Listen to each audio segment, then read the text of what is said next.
Like this whole time, like, did I just not know what words were?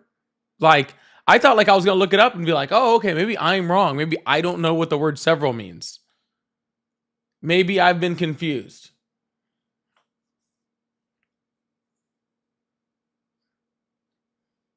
This whole time, I thought I knew what the word several meant, and I had no idea. And this guy's about to correct me. That's what I thought was happening. But I was right. That's what's important. You know how embarrassing it would have been if I was wrong, too? If I, like, this whole time just didn't know what the word several meant? That would have been wild. All right, y'all. Like I said, let's please double tap that screen and keep this thing going. I really appreciate you.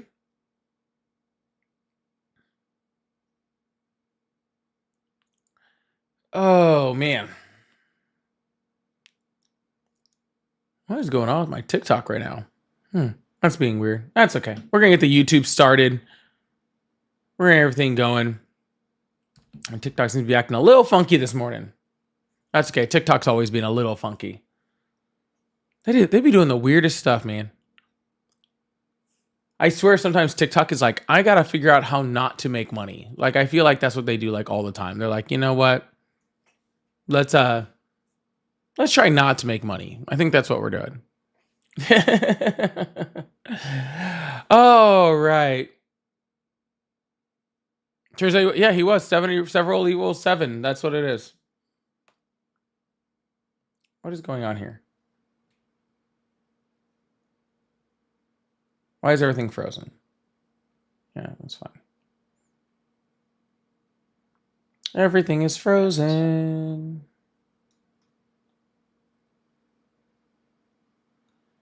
All right. Dude, TikTok is so bad. TikTok is so bad. It's like the worst app. It's so bad. I called them on there. What's up, Dave the Train Guy? How you doing? Yeah, like I literally like sometimes I get on it and I'm like, you know what? Maybe Trump was wrong about this one too. Maybe it should go down. Because oh my God, it's so bad.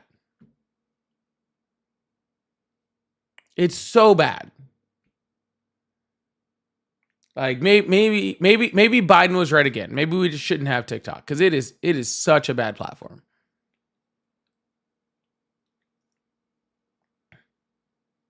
But hey, you know, what are you gonna do?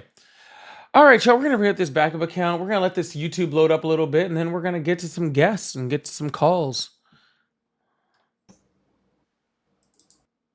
Get to all the fun, right? You guys don't want to just see me up here just you know, talking shit on TikTok on live. That's no fun for everybody. Mona, good morning, lovely Polly. Oh yeah, well let's check that out. Thank you so much. I really appreciate that. That's very, very sweet of you.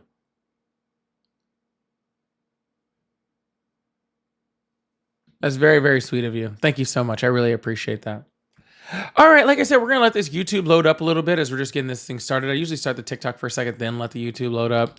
I don't want to, because they load it at kind of different speeds. It's kind of a different, I don't know, they're just different.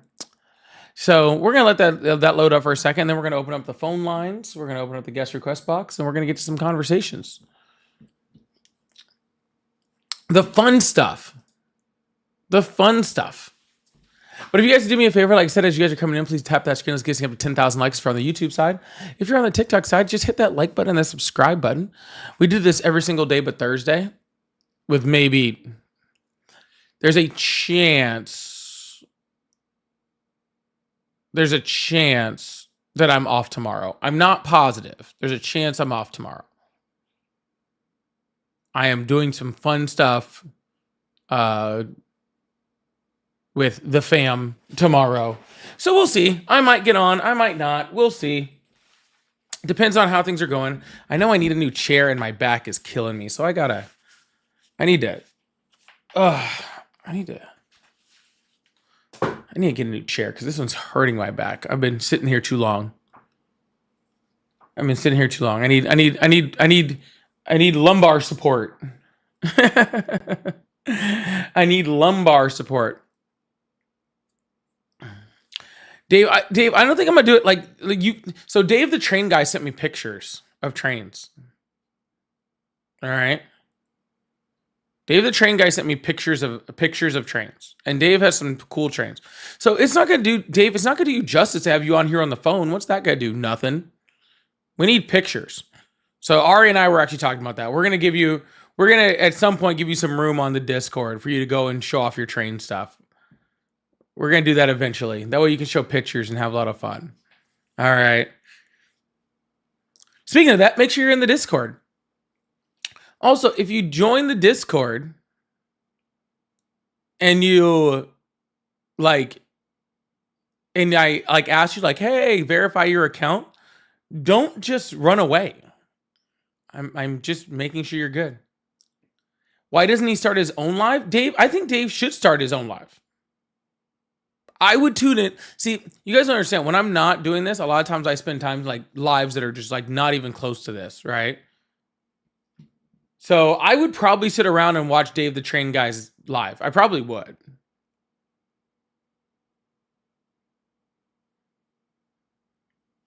I know chairs are so expensive. Chairs are so expensive. I know the one I want is ridiculously. It's $500 for the chair I actually want. And I'm man, I just can't justify spending $500 on a chair. I just can't. I can't justify that. Try IKEA. Are you suggesting that you want my chair to fall apart while I'm live?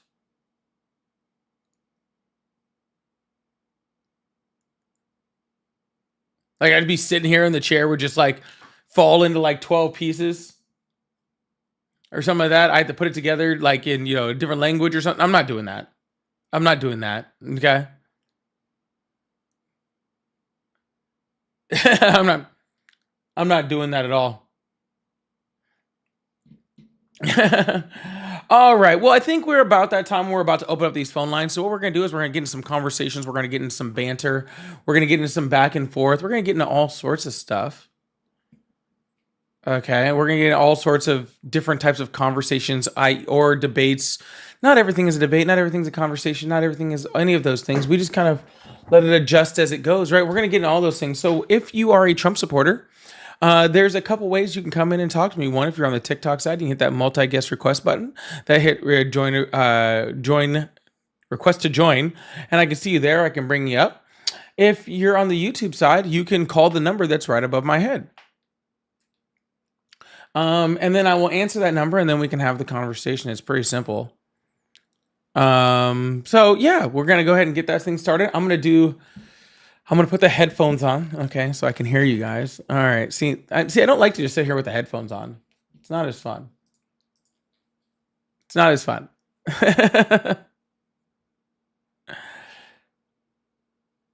I was right, dude. The several thing. Hey, RJ. The several thing was too funny. I'm sorry, it just was. The several thing was just too funny. I couldn't help it.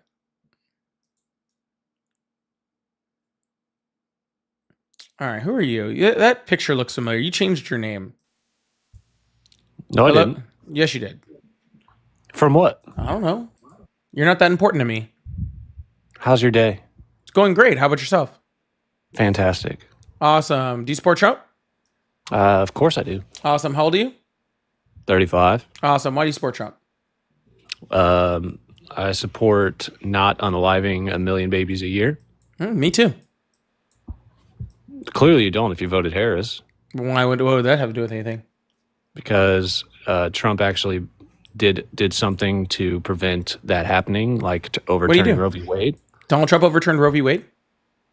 Essentially, yes. Oh, how do you essentially do that? Gave the decision back to the states. Did you How do you give the this? decision back to the states? Do you not remember this happening? No, I don't remember Donald Trump ever giving any decision back to the states. And you don't know this? Yeah, I have no recollection of Donald Trump doing that at all. Then I'm sorry, but you should probably change your name from Polly Politics to Polly I don't know shit. All right. Well, if that's what you got to say. You have anything of actual intelligence to say then? Yeah, I don't support genocide. Well, G sir, side. I was Sorry. trying to have that conversation with you, but instead of having that conversation with you, you just went to ad homs talking about, What? oh, well, maybe you should change your name to this, maybe you change your Yeah, name if to you don't that. know it, I'm having a conversation with you. I don't need name change advice. So again, when did Donald Trump do that? you're just acting obtuse because you don't want to engage. All That's right. Well, all. last chance before I just drop you. Why would you know? Well, I'm trying to have a conversation, bub. Last chance, or I'm dropping you. What's the question? Nope, I'm not repeating myself either. Pay attention enough to answer the I don't question, know the or question. No, all come right. on. Well, then have a wonderful day. Okay. You scared? It's okay. All right. Goodbye.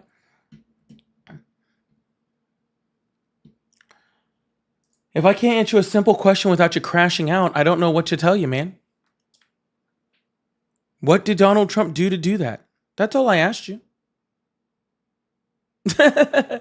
Yeah, he did that whole you should change your name thing the other day. I remember him from the other day. See, I think that some of these Trump supporters are like are getting a little bit too like, you know, they're getting a little too like uppity lately. All right. They're like they think that like because they're a Trump supporter, like I'm just going to just let them sit on my live like I need them. I don't. I don't need you here. Okay?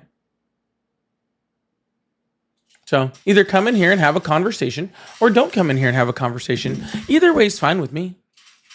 I don't take calls. The phone lines are wide open. Nobody's calling. I figured it was Trump supporters' day off. I figured they all were having their kumbaya cry session at home or something. If that's the only one that you guys were able to get in.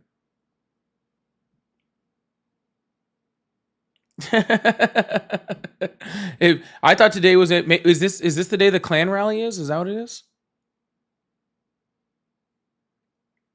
Judea, I do respond to. I this is not pre-recorded, but no, I don't respond to chat. If you have something to say to me, that's what the phone number's for. Not only is it not pre-recorded, but I can even do this. Watch and put it up on the main screen for everybody to see your comment. That's how easy it is. That's how much not pre-recorded this is. Hello? Hello, how are you? I'm doing well. How about yourself? Good. Awesome. How old are you? 22. Awesome. Do you support Trump? Yes, sir. Awesome. Why is that? I think that he puts the American people first. How's he do that? On the geopolitical stage, he takes care of business. He just took care of Iran, or he's starting to take care of Iran. And in his first term, I don't remember his name. I think it was El-Bassar Baghdadi, a prominent terrorist. He did kill him. That was a big deal. Yeah. Okay.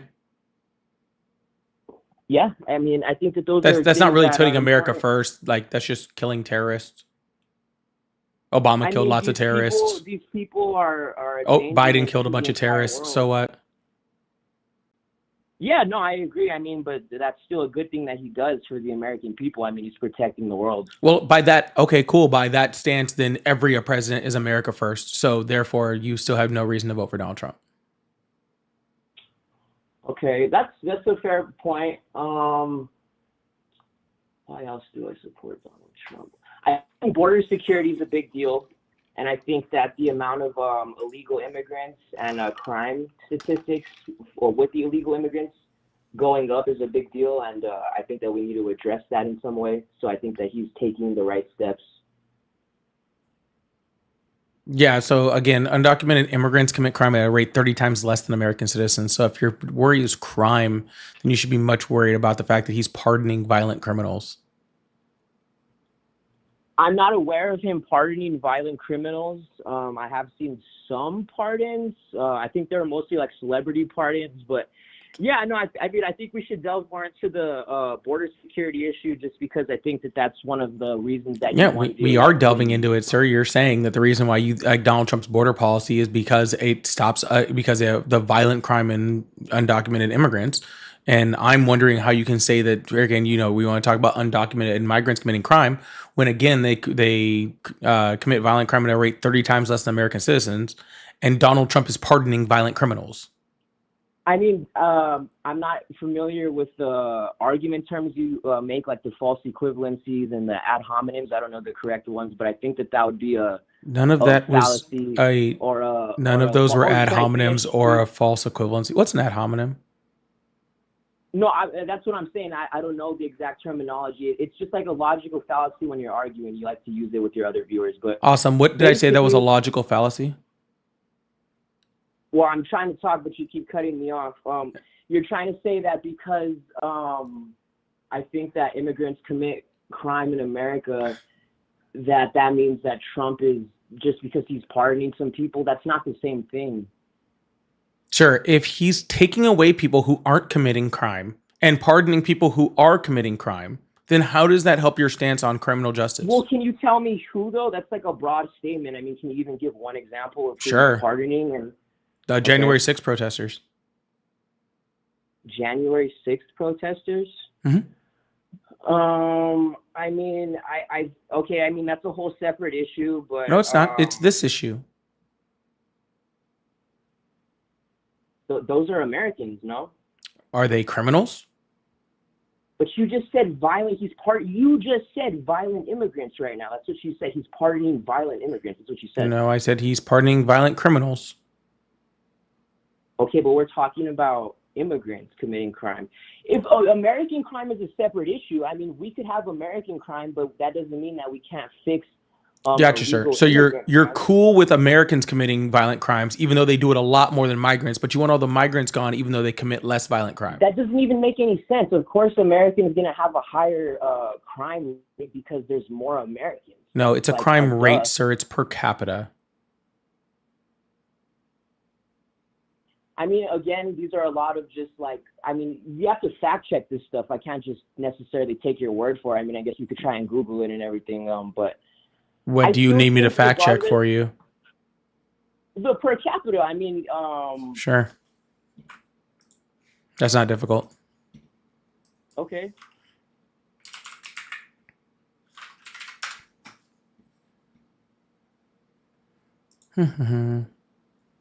There's one. Oh, this one has the best chart on it. That's easy to see on live. I believe it's this one. There's one with like a really good chart that's like really easy to read online. I'll pull it up. But anyways, continue. So you love crime as long as it's American crime. I mean, no, again, you like to put words in people's mouths. Yeah, I was just, just condensing what you were already saying to make it easier to, digest. That's not what I said. I'm saying that Trump, sorry, I'm a little nervous. I don't really do this that much. But Trump strengthening border security, I think, is a good thing for the nation. I think that under Biden, if we look at the statistics, he let in quite a bit of people. And they like to fluctuate it because you could always change certain things about how the statistics are reported. But he was heading in the right direction. And I know you like to say he didn't do anything in his first 4 years, but sometimes it takes more time than that. You know what I mean? And that's just the fact. I mean, he started to build the wall, which takes time. I know some funds might have been misappropriated, but to me, that's just a problem of the government in general, not necessarily Democrat or Republican. But as far as I know, how does the wall help anything? It's not going to completely reduce human trafficking and drug smuggling, but it does help. It does help a little bit. It's a physical barrier. It's still going to prevent some people. It's not. Can you go over it? It's not going to. What was that? Can you go over it? Well, of course, you can go under it, through it, everything. Yeah. Like maybe around it? Yeah. Well, again, because he didn't get to build the entire thing. I mean, he started to put shipping containers up, but then once Biden came in, he basically tore it all back down. So, I mean, each Biden didn't tear any wall down. Yeah, he did. No, he didn't. Okay, I'll look it up then. Okay.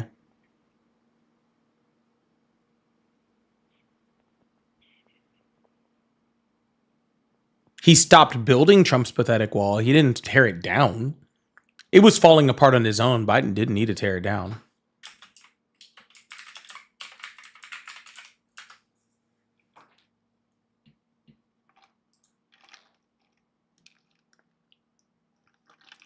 Okay. Yeah, so he did stop building it. I think I got it mixed up. I think it was in Texas where they put some shipping containers that costed a lot of money to like basically be a wall, and then they took it down.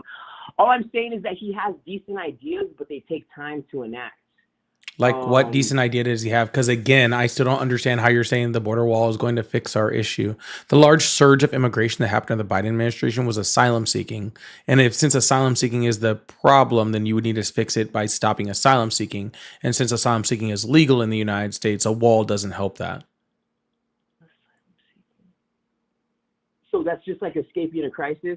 I'm sorry, I don't understand that terminology. Which terminology? Asylum seeking. You don't know what asylum seeking is, but you want to talk about immigration? Yeah, I mean, why is there a problem educating viewers? I don't know. Because that's asylum seeking is literally the majority of all of the immigration that happened under the Biden administration. Like all the things that you're talking about, all the numbers you're complaining about, all the people here, all the crime that you're talking about, all of those things, those all are linked to asylum seeking, all of it. Okay, so can you provide a definition then? I mean, no, I'm just no. I mean, I can definitely provide a definition that's not difficult for me. But like, what I'm saying is that you seem to be very adamant about a subject that you don't know anything about. I wouldn't agree with that. I mean, you're getting very defensive. I'm just asking you a basic question so we can continue on. If I sound defensive to you, then I'm sorry that you had a bad childhood. You should seek therapy. You're just being combative, sir. I don't. You do that with all of you. Sir, I am literally speaking in as calm of a voice as I know how to speak in.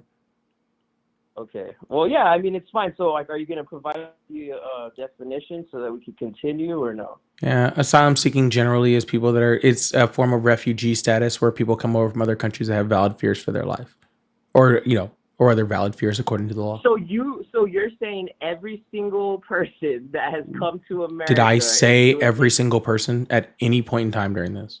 What did you say? I said the large majority of people that were coming to the country. The large majority. So most over that by that. I bet you would understand what I'm saying more if you'd let me finish my sentence. You do the same thing. You do the same thing. Yes, but I already know what you're going to say before you finish because you all say the exact same thing. You have no idea what I'm about to say. Even if it's 10%, that's 10% too many that are causing issues for people that are here legally. What issues? Taking welfare from people who really need it. Undocumented migrants can't get welfare. Huh? Undocumented migrants can't get welfare.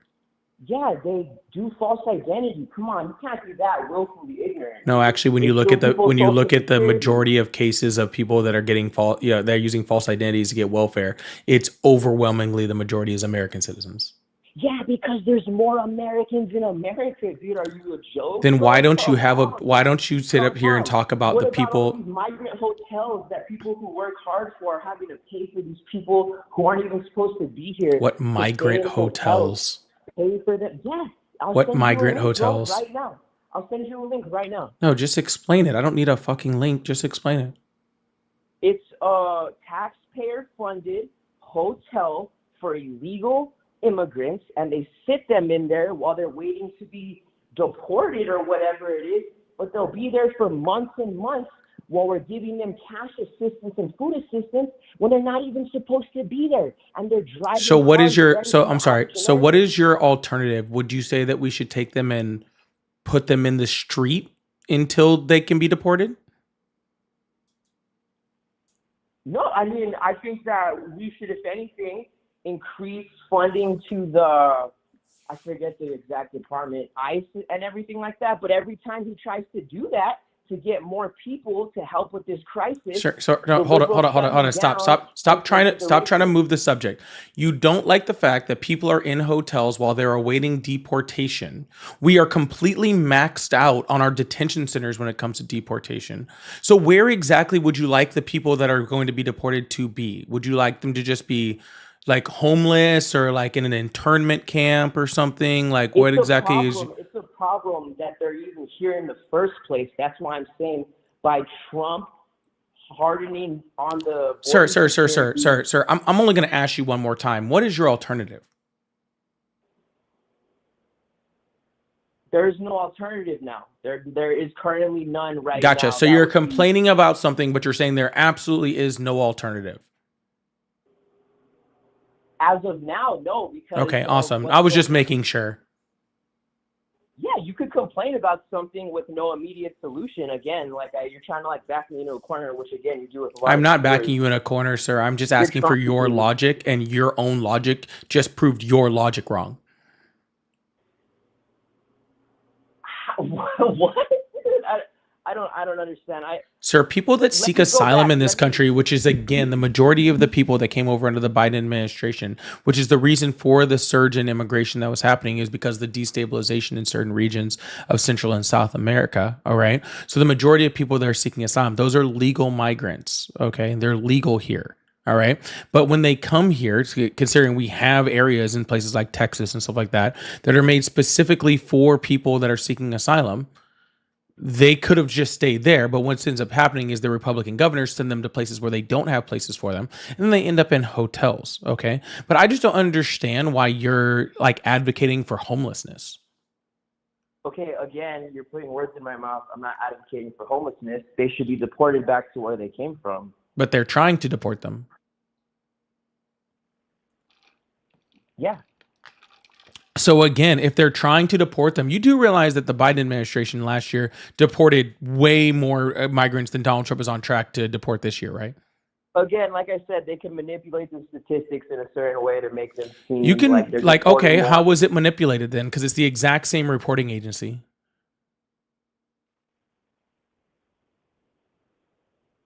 Using the exact same criteria. I mean, I'm just taking your word for it again. I mean, we would have to find the exact source. But I want to circle back to what the whole point of this conversation is supposed to be. Why do I support Trump? So I just want to recap what I'm saying.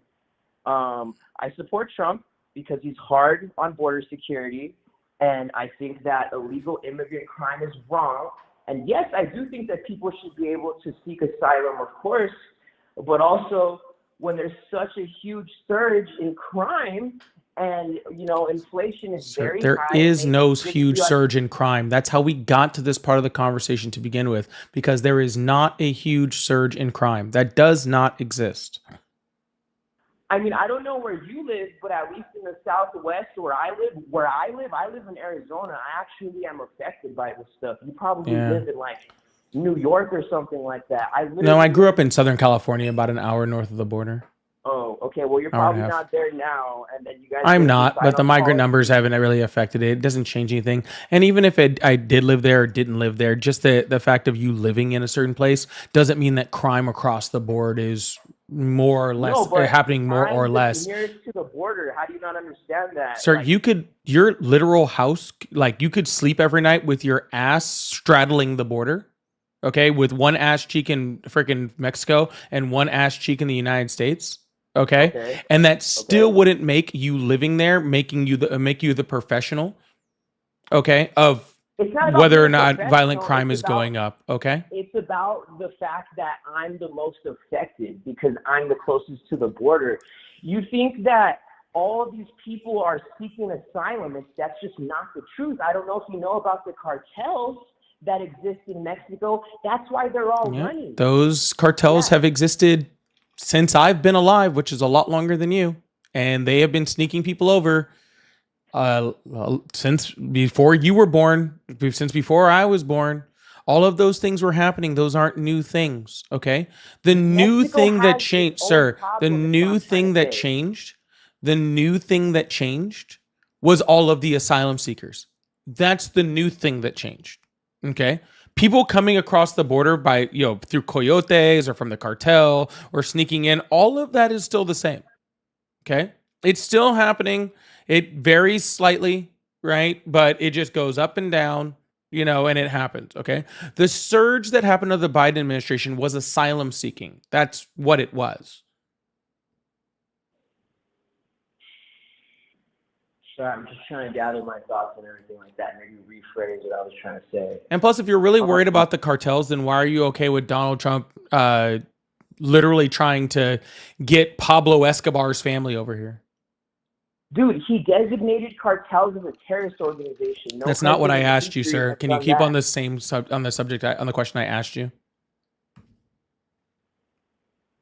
Was it Pablo Escobar? I think it was Pablo Escobar's family. Saying, though, it's relevant to what you're saying.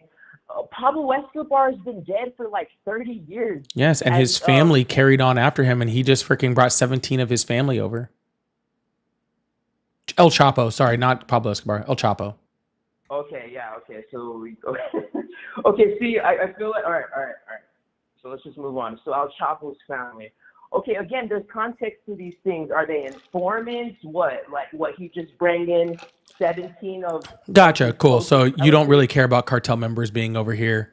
You just care about the context in which they're over here. So if you're going to care about the context of, El Chapo's family coming over here, then maybe you should care about the context of every single individual migrant that's coming over here. Oh, yeah, I totally didn't see that coming, yeah.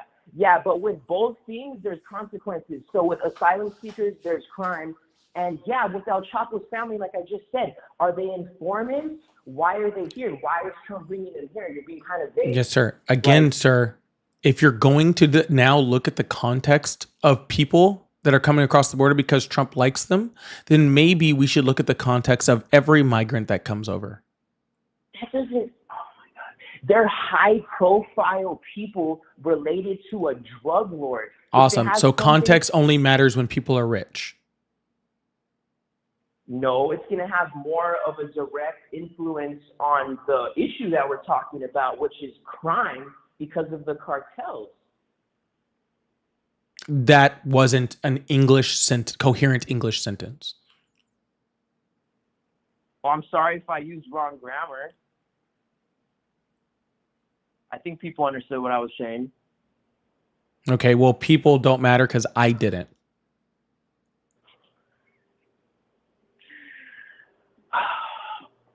I understand what you're saying, okay? Everybody's a person, okay?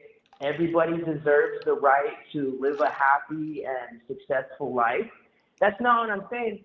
What I was trying to say is that Trump has to crack down on certain people, and he hasn't necessarily had the opportunity to do that just because of the nature of politics, and that's why I support him, because I think that he does have good ideas.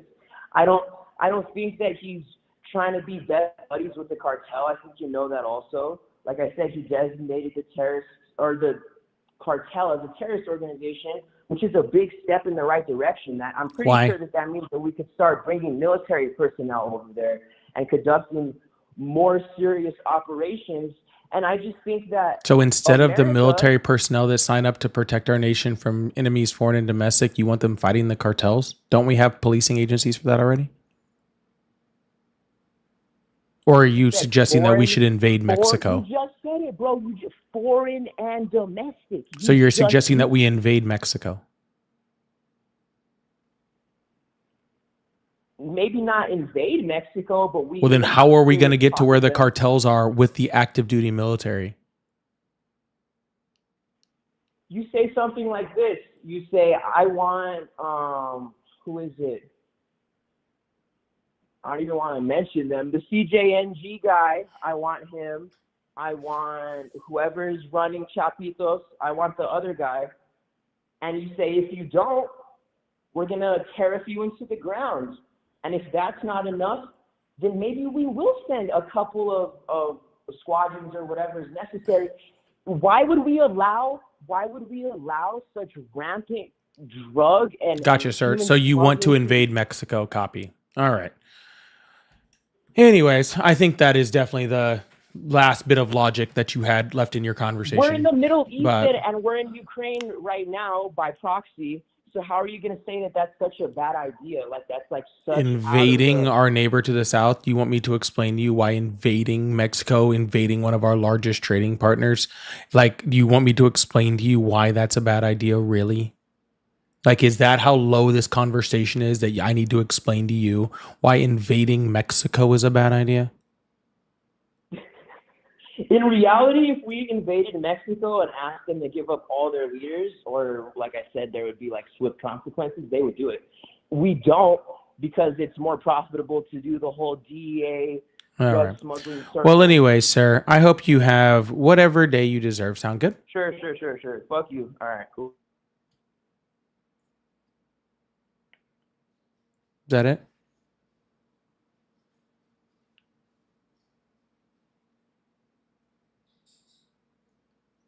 All right. Well, bye. Anyways, sorry if we have to get to why would it be bad to invade Mexico? I think the conversation's a little bit over at that point. Anyways, all right, y'all. We're gonna move on to the next caller. If you guys would like support, I do have the super chats open on YouTube. And then I put them up on the screen. I talked to him. So Chaser, thank you so much for the $2 super chat. I really appreciate that. Says love Trump. God bless you all of y'all. Love y'all. All right. Well, that's kind of weird, but hey, thanks a lot, man. I appreciate the $2 super chat. And USA said, this dude gonna get off. I want to call bro. Well, yes, all conversations do end at some point, like this one has. So, yeah. But thank you to the $1.99 super chat. I appreciate that. So if you guys would like to support, I do have super chats open. If you guys are on the TikTok side, I do have my little 1 cent gifting goal down there, and I have the sub goal that I'm still trying to get to. So if you guys like to support, that's a great way to do it. I also have my pay links in my bio. They're all at Polypolitics on Cash App, Venmo, PayPal.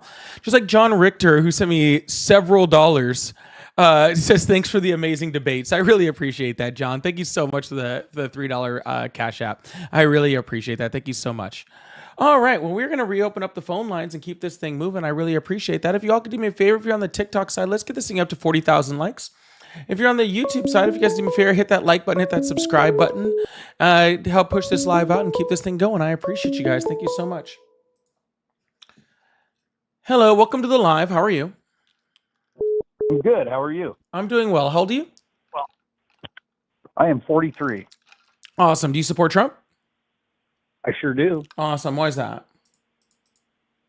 Well, a number of things.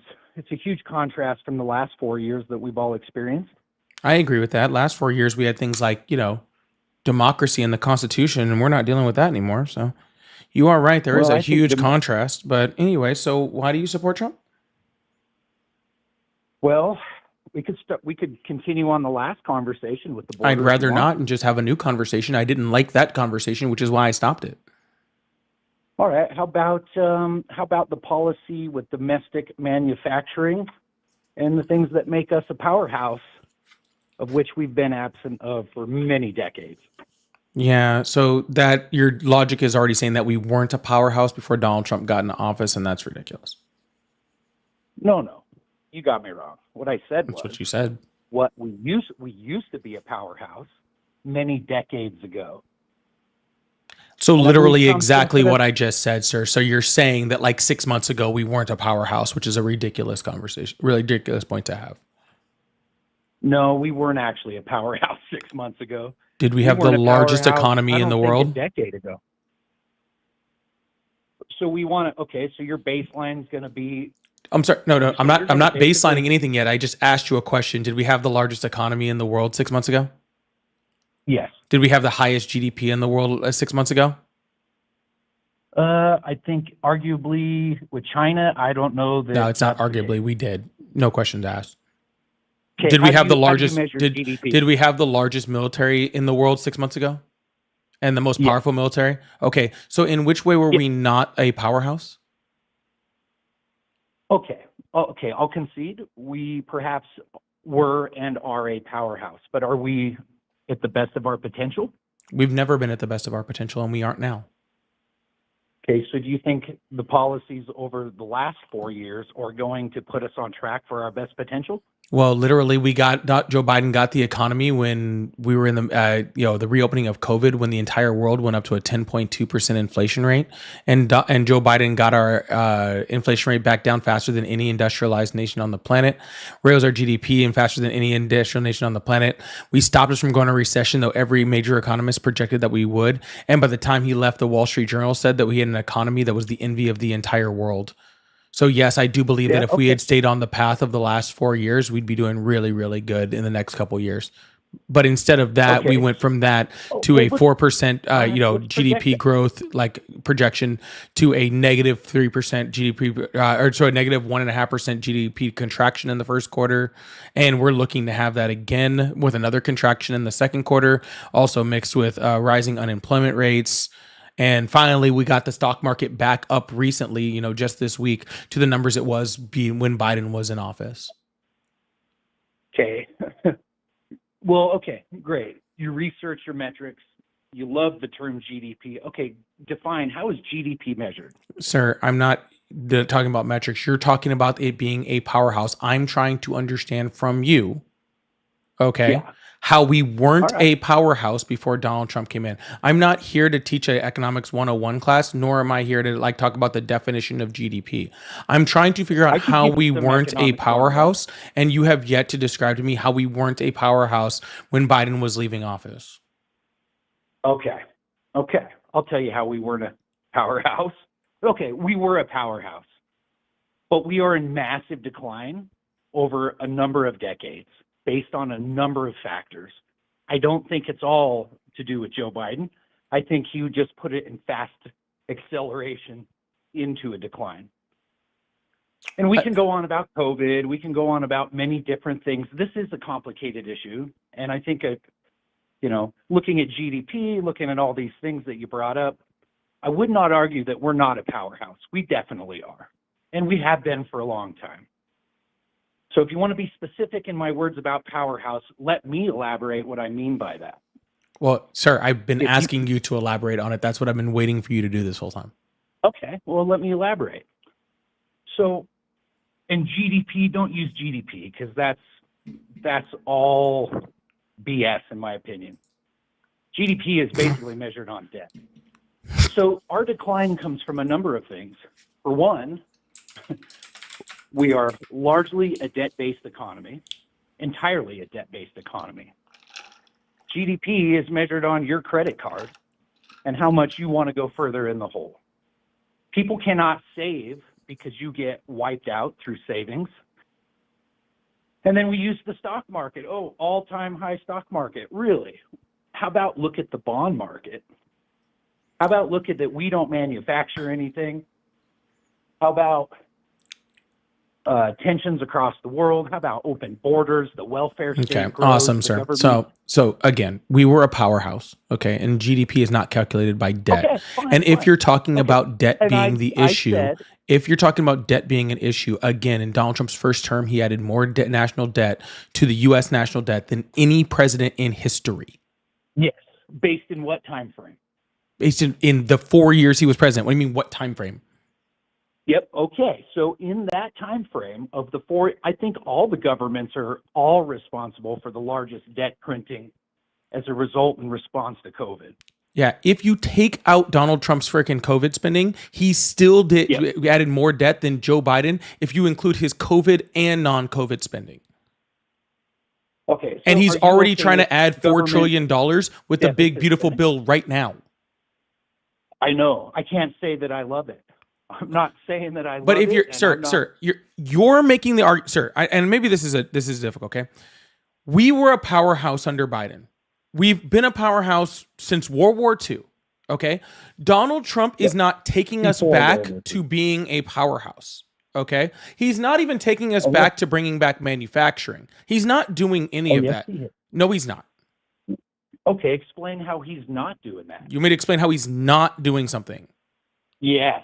Okay, how do you think he's doing it? Let's start there, and then I'll tell you. Tell me how he's even trying to do it, and then we'll go from there.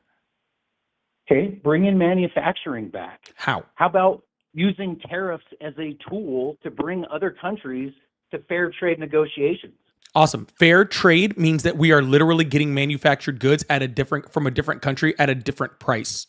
So literally, by the fact that we're talking about fair trade agreements, you are literally specifically saying that he's not trying to bring manufacturing back.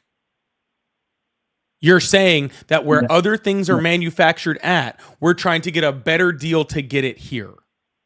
No, what I'm saying is we're trying to give that to our own population so that they can afford food. Sir, that's a different conversation. If you want to talk about why we need better trade deals, sir. If you want to talk about why we need better trade deals, that's fine. We can have that conversation. But specifically, one of the reasons but why. sir, You said the reason why. I gave I'm you a still reason talking. why. Hello, I'm how still about better talking. trade deals? Hi, I'm still talking. By saying that we're negotiating better trade deals, you're saying that we're having the manufacturing someplace else. Because if the manufacturing was here, you wouldn't need another trade deal, would you? Why would I need to figure out how I'm going to get plastic cups from China if we're manufacturing them here? While everybody's having avocado toast, China is pumping out a battleship a week. Right, sir.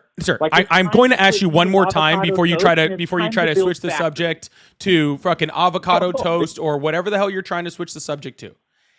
If we're negotiating trade deals with other countries to get the manufacturing from those countries, then how is that bringing manufacturing back to the United States? Well, because you're going to build those things at home, and those countries can stay in their own country and begin to manufacture for their Then why do we need a trade deal with them? Exactly my point. So why, when you ask what things are Trump doing, that is one of them, and it's going to be positive. Is this crazy? Like, are you all hearing this? This can't be a real conversation that I'm having with a real person. There is no way that I'm having this real conversation with a real person right now. And you are literally like every sentence you say is logically inconsistent with the last sentence that you said. Every single sentence that you say literally just goes against the last conversation that you just had. Your entire point, stop. Your entire point was, we're going to bring manufacturing back to the United States. I said, how are we going to do that? You said by getting, no, sir, see, this is your problem, sir. You're not listening. Listen. Oh, I'm listening. No, you're talking. Listen. Okay, go ahead. All right. If we are getting fair trade deals from other countries, a fair trade deal is how do we more easily get stuff from other countries and how do they more easily get our stuff? Okay. That is not bringing manufacturing back to the United States. Bringing manufacturing back to the United States would be something like, hey, let's put tariffs on this country and leave them there so they have no choice but to move their manufacturing. But that's not what Donald Trump is doing. Okay, he's putting these tariffs on and then immediately dropping them off and saying it's in search of a better trade deal, which he hasn't negotiated. And he's negotiating no better trade deals. Okay, so literally all he's doing is saying, hey, this right now we're getting plastic cups from China. I want to get plastic cups for cheaper. I don't want to build those plastic cups here. I want to get them from China for a different price. So how, if we're just saying I'm going to get cheaper products from another country, how does that bring manufacturing back to the United States? It doesn't. Thank you. Donald Trump is not trying to bring manufacturing back to the United States. Thank you. Okay. All right. So with what you just said,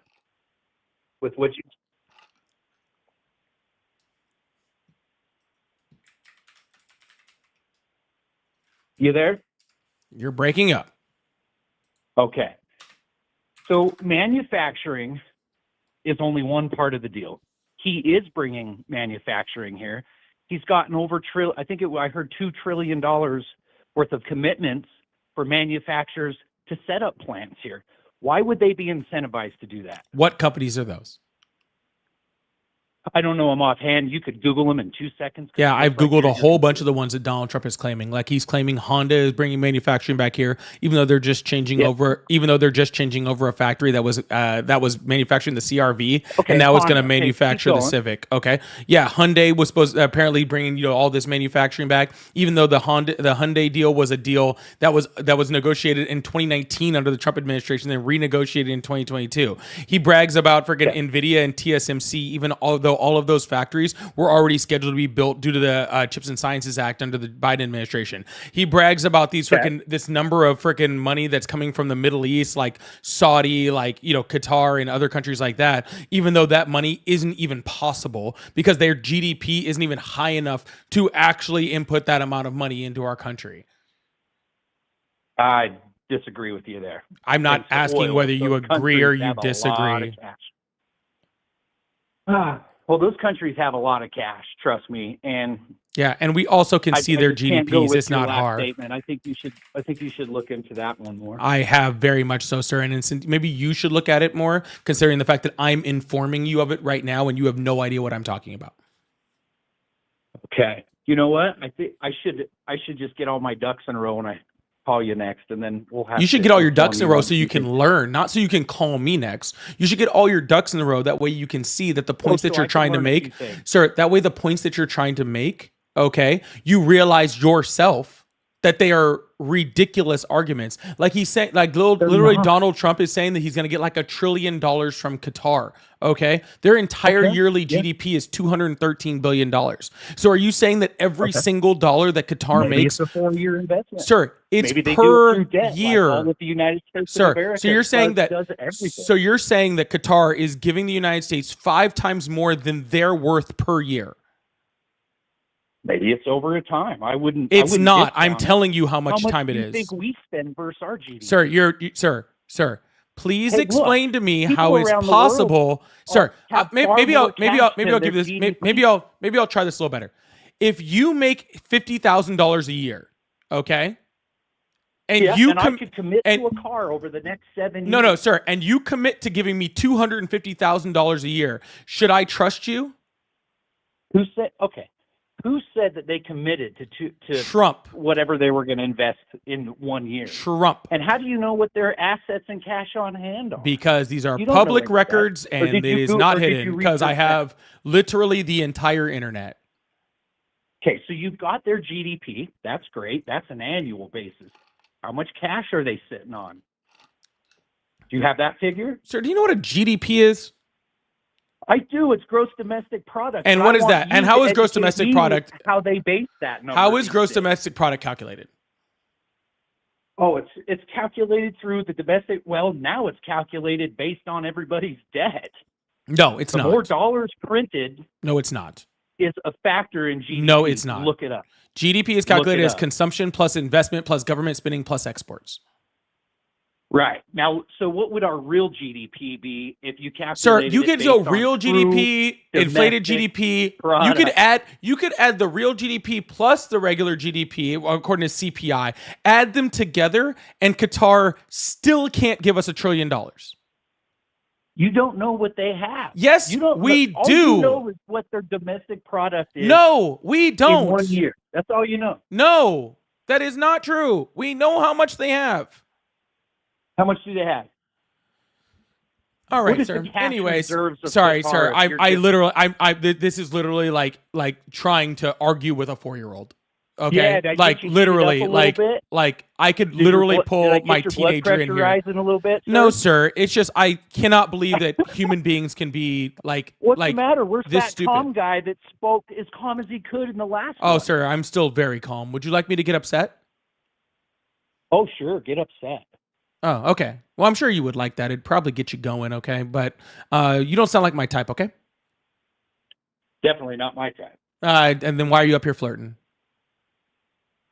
No flirting, sir. I just think you are way out to lunch in how you're looking at the world. Sir, you don't even know what GDP is and you're trying to argue economics, okay? Dude, I'm twice your age. I know How old what are you? GDP is. Twice your fucking age. How old are you? How old are you? I'm Like 38, 15? and considering I don't think Oh, that you're you're freaking 22. 76, that's Well, why go I was get you asking. some avocado toast, buddy. So and how old are get you? some more of that hair dye from China. How old are you? Oh. I guess he's gone now.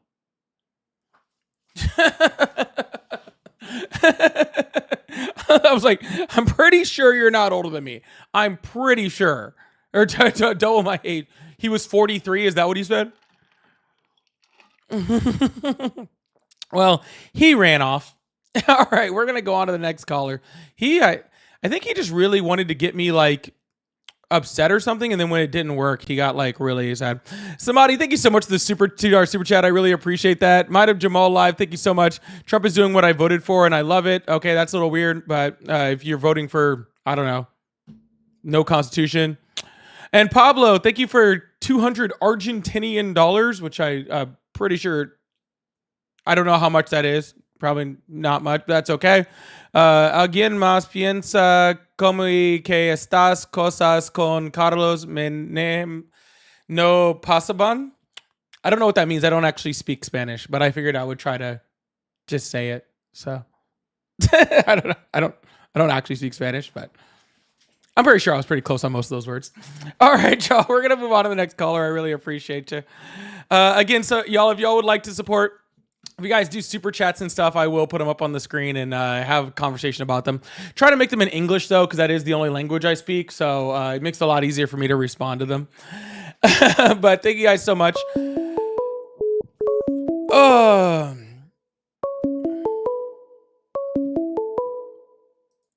But thank you guys so much for the super chats. Mida Jamal, Samadi, thank you so much. Hello, how are you today? I'm doing good. How are you doing today? Good. Real quick. Oh, shoot. Teddy says, thank you so much. I really enjoy your conviction for the cause. Thank you so much, Teddy. I really appreciate that super chat. I'm going to leave that one up for a bit. Thank you so much, Teddy. Awesome. So how old are you? So I'm actually 37. Awesome. Do you support Trump? So I'm not necessarily a Trump supporter, but there are some things that are kind of interesting here. I am kind of into preserving the planet and the environment, and these economic policies are definitely going to keep people from consuming as much as they can right now, and it'll limit the plastics that are being sold out there and everything like that. There's some things out there that, if you think from an alternative perspective, might actually be good, but trust me, I am not for these. It sounds like you're just pretzeling yourself into making things good that aren't. Well, you know, it's kind of one of those things that if you talk to a lot of these MAGA supporters and everything, that they really don't know the issues. They don't really know what's up. They've already bought the first lie. If we go back to how he was first came on the political scene during Obama's administration with the birther movement, you know, he sold a lie, and that was able to open the mouths and shove down more lies and lies and lies to where nothing is a lie. Everything's alternative facts, all that deal. I'm very aware. I talk to them every day for hours, man. But to be completely honest with you, I am looking to talk to Trump supporters right now, and it doesn't sound like you are one. So I'm going to move on to the next caller. Okay. All right. No worries. You have a good day, my friend. You too, man. Bye.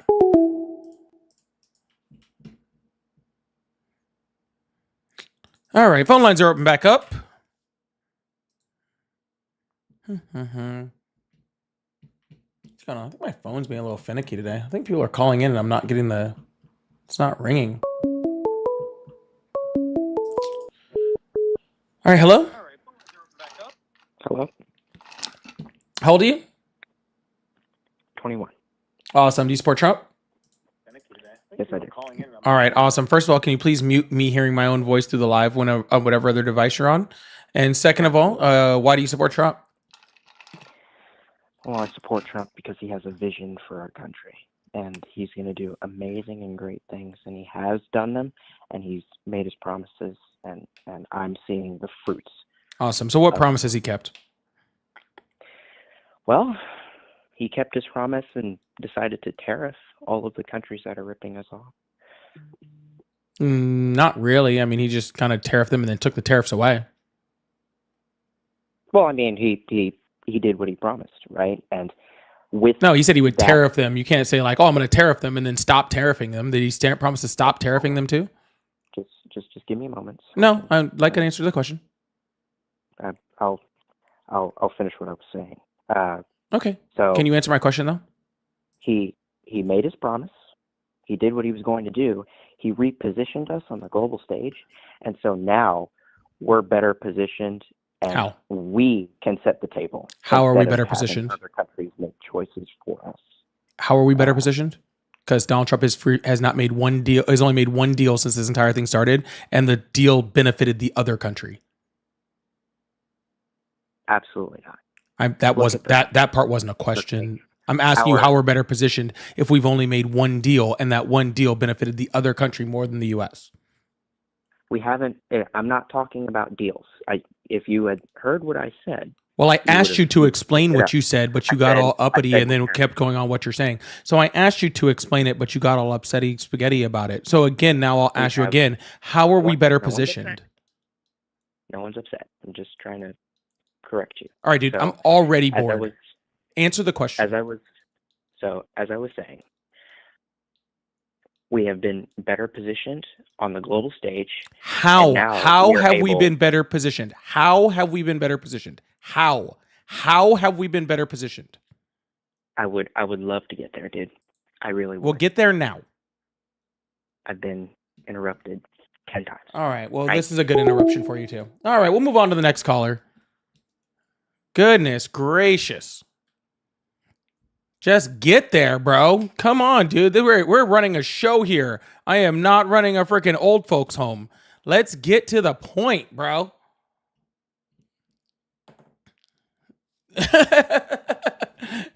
Seriously, dude. Like, I am running a show here. I am not here to freaking, like, what are we doing? Hello? Hello? Hi, how are you today? Oh, sorry. Was I calling the wrong number? I don't know. Who are you trying to call? No, something about a talk show. I'm not sure if you're like a secretary or anything, but. Nope, you're live right now. Oh, okay. Awesome. Do you support Trump? Yes, I do. Awesome. How old are you? I am 17. You're 17? Oh, sorry, man. You have to be 18 to be up here. I do appreciate you, though. Thank you so much. Hello, welcome to the live. How are you today? Hey, how you doing? I'm doing excellent. How old are you? Huh? How old are you? I'm 44. Awesome. Do you support Trump? Hell no. All right, man. Hey, I'm looking for Trump supporters right now. I do appreciate you, though. Thank you so much, man. Nah, I just want, you know.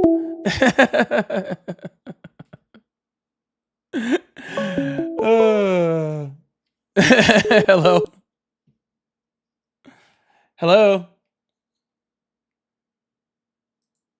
Hello. Hello. Yes, yes, hello, how are you doing? I've been trying to call in and reach you. And I'm ready to go. You ready? You were just the guy that was just on here. Hello? No, wait, I actually got through. What's going on, man? How's it going? How old are you? Oh, I lost you there for a second. What was that? I said, how old are you? 28. Awesome. Do you support Trump? Somewhat. Awesome. Why do you support Trump? So, honestly speaking, I've never supported completely any president. I think they all do good and bad. I wanted to speak on one specific issue that I do support, which was the bombing of the Iranian nuclear facilities. And why do you support that? And how, because I think it was necessary at this point. They've been enriching uranium past the point that they should be, in amounts that they shouldn't be, that could only be used for nuclear weapons. No, what's the enrichment level for a nuclear weapon? Anything above 20% is for bombs. 3.67 is what's necessary for nuclear. Yeah, but what's the level necessary for a nuclear bomb? 90% to get the most modern bombs, but anything over 20 is not generally used for nuclear facilities and not necessary for. Yeah, and why did they go up to 60? Why did they go up to? In order to most likely create bombs. I mean, no. Why did they even have Why did they even have the ability to? Well, what do you mean? In terms of scientifically or in terms of politically? Yeah. So again, the only reason they were able to even do that is because Donald Trump pulled us out of the JCPOA. That's exactly what I wanted to talk about, actually. So there is some argument to be had there. So yes, they started enriching further after we left the JCPOA. But there are reasons that are certainly valid for leaving the JCPOA, although I don't necessarily believe that this was the best course.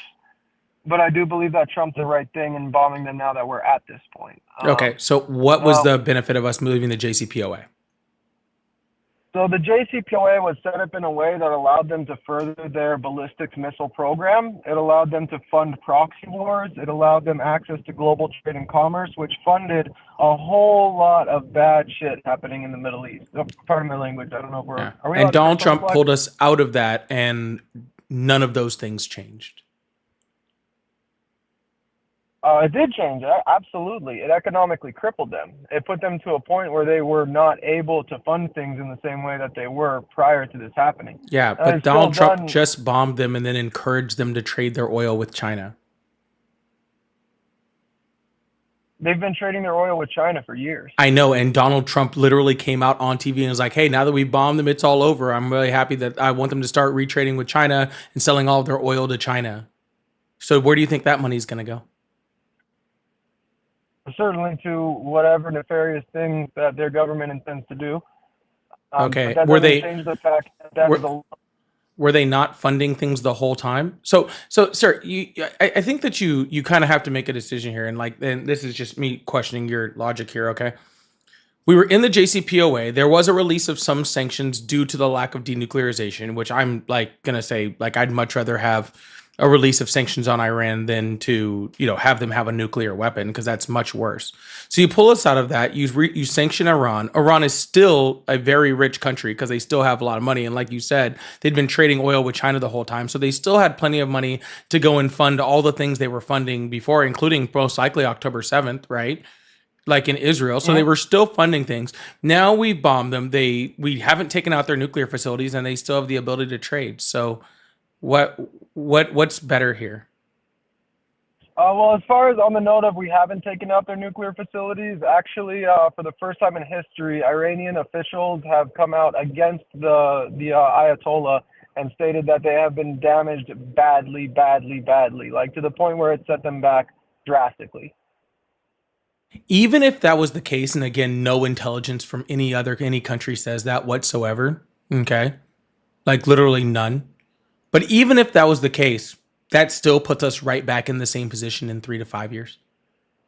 So it does nothing. But that's the argument for the JCPOA, because it was going to sundown and expire in October of 2025, I believe it was. It was either September or October in 2025. And then we would have required diplomacy in order to renew the deal, which Iran was on the table for doing.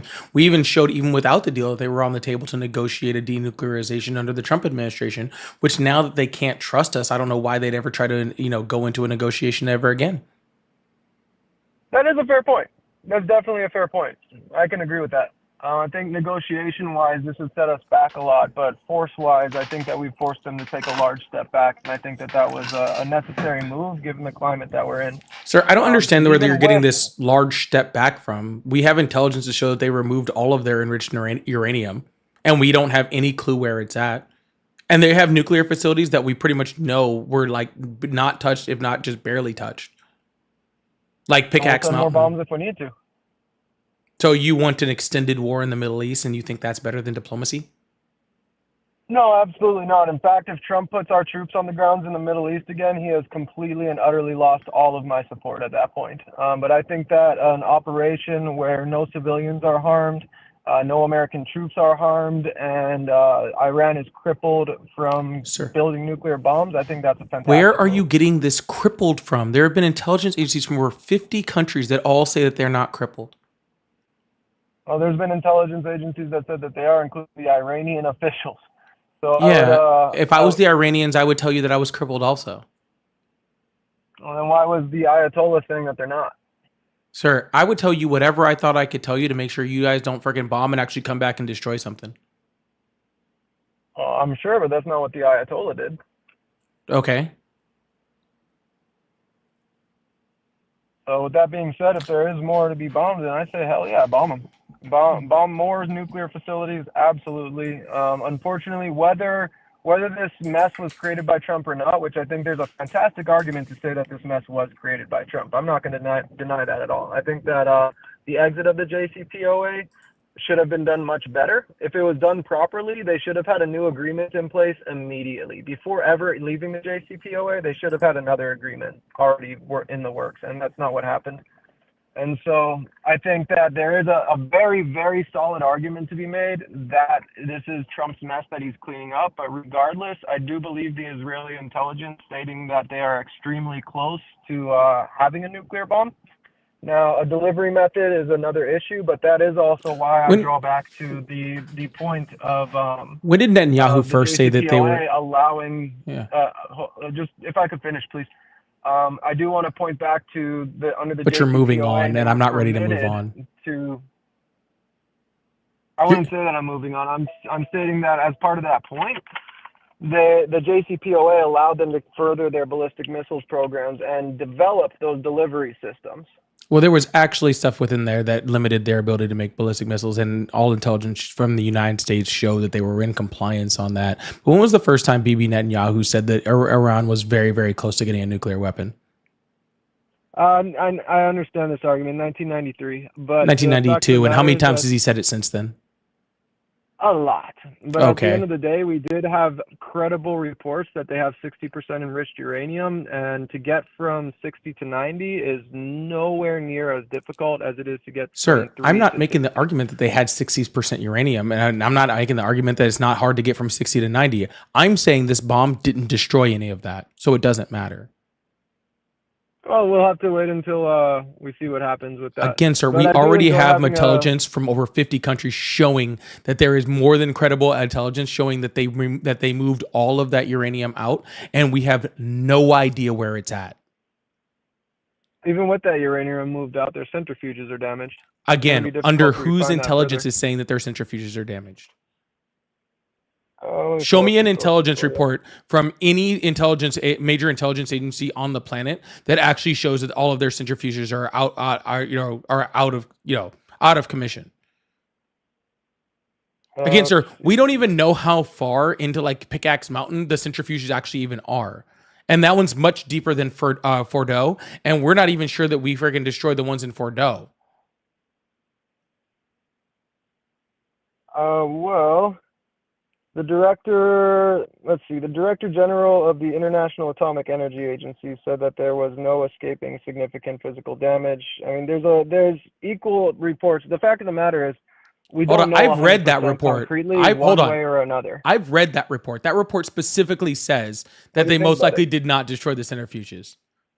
It says that there was damage. It says that there was probably significant damage, but nowhere in that report does it say that there isn't even a probability that we destroyed their centrifuges. I know exactly which report you're talking about. I read it. And from what you read, they're saying that it's not destroyed. It's saying we have no intelligence to show that the centrifuges are destroyed, and it doesn't look like they were. We know we did damages. We know we did damages. I'm not arguing that we didn't do damage. Okay, but doing damage and the centrifuges being destroyed are two completely different things. They said, according to that exact report from Rafael Mariano Grassi, he said that he believed the centrifuges at the site were no longer operational. Okay, but are they destroyed? And then Israel, the day after, bombed access routes to Fordo in an effort to delay. Yeah, but were they destroyed? That has not been confirmed. Exactly. But I never made an argument from the point of that they're destroyed. I think your entire argument hinges on them being destroyed. Your entire argument, sir, because if my entire argument hinges on the fact that we bombed them. One, we bombed them and set back their nuclear program, and two, we showed them that we're not messing around. Sir, you don't know how far we set them back. Yeah, we set them back. If we set them back 3 months, how does that help us? I mean, it's 3 months better than getting nuked today. That's certainly for sure. Yeah, but we weren't getting nuked today. Again, according to our own intelligence agency, who said that they were not near to getting a nuclear bomb, nor were they trying. I mean, realistically, we're nowhere near getting nuked, but Israel definitely is. Sir, Iran was not trying to make a nuclear bomb at all. They weren't doing it, nor were they trying. According to our own intelligence. You honestly believe that? Considering I don't own an intelligence agency, yes, I believe that. I wouldn't believe that the country that has been praying to wipe Israel off the map and is currently developing nuclear enriched uranium to a point that it's only going to be used for nuclear bombs. I mean, it's just following logic and common sense. Well, if that was the logic, if that's your logic, then they should have had a nuclear bomb in 1992. They didn't have the means to do that. I'm sorry, excuse me. They've had means to create nuclear bombs for a long time. They had means, which is the entire reason that we got into the JCPOA. Literally, the entire reason that we got into it was to stop them from doing what they had the means to do from the get-go.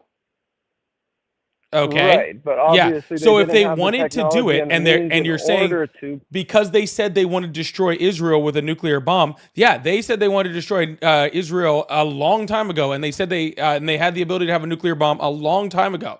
So therefore, by that logic, Israel should be gone. and if Israel should be gone, I mean, there's been an entire war in the Middle East to prevent that from happening for years and years and years and years and years. We don't Sir, know what's been going on behind the scenes and how many you're not close following calls your have own actually been logic. stopped. You're not following your own In what logic. way? By your own logic, if we didn't bomb them, they would have had a nuclear bomb and destroyed Israel. But by that same logic, that would have already happened a long time ago. If we set them back 3 months, all we did was hurt our diplomatic relations and stop us from future abilities to stop them from having a nuclear weapon. If we set them back 3 years, then we set them back 3 years, and then we're in the same exact position that we were in before. See, it's like, for some reason, people like on the right or whatever, they try to make this fucking argument as if somebody's saying that Iran should have a nuclear weapon. Nobody believes that. Nobody believes Iran should have a nuclear weapon. The difference is For the record, do we, I'm not on the right. whatever side you're on, I don't really care.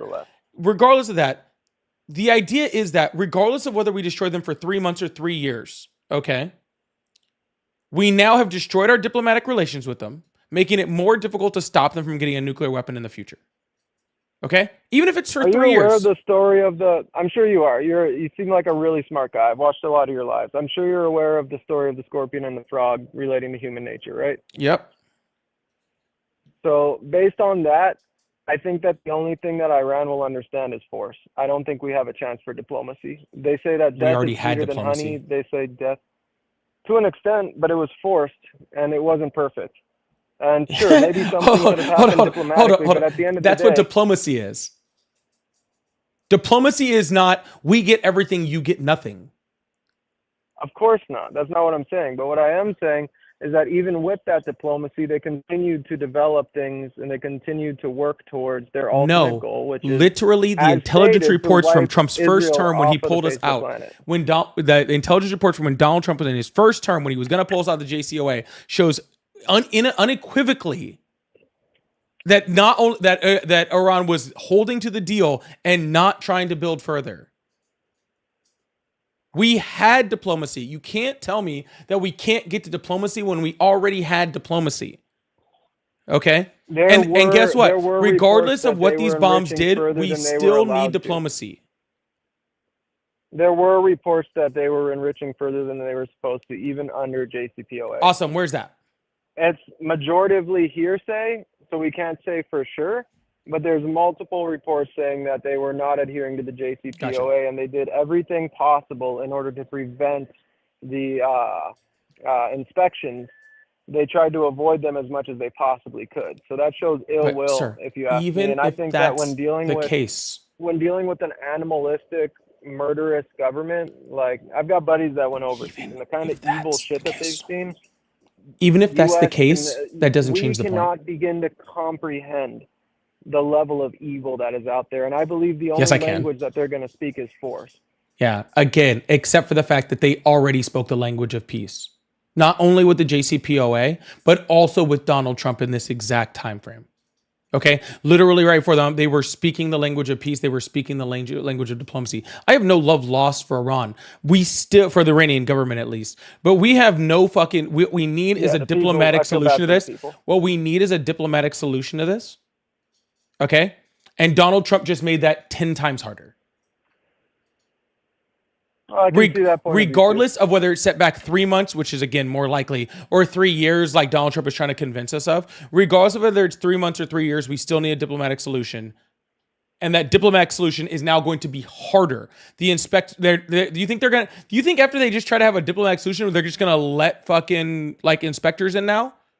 You think that's just going to just happen? I don't think we should have a diplomatic solution, frankly. I think that we should continue to bomb their nuclear facilities and make sure that they're never allowed to have access to this technology again, because they've clearly demonstrated they're inept. It's sort of like once somebody's committed an extremely violent crime, They're not allowed to get a gun. And Gotcha. So you think that we should just be here. at war and just have hundreds of thousands of American soldiers die to stop them from getting a nuclear weapon?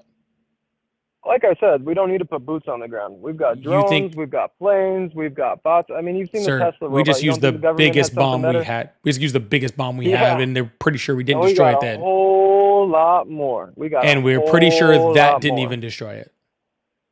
That's fine. We got a whole lot more. Yeah. We Again, got extended hundreds. wars in They the only Middle got East. 14. All right, sir. We got hundreds and hundreds. Sir, if you I don't believe in putting boots on the ground, but I do believe that sir, if Iran you will want to go to only war, understand just say I force. want to go to war. It's fine. No, I don't believe in human casualties over something. You like don't think this, there'll but be if we're human gonna go casualties take from us continuing to bomb Iran? innocent human casualties? You don't think there'll be innocent But human casualties in us continuing to bomb Iran?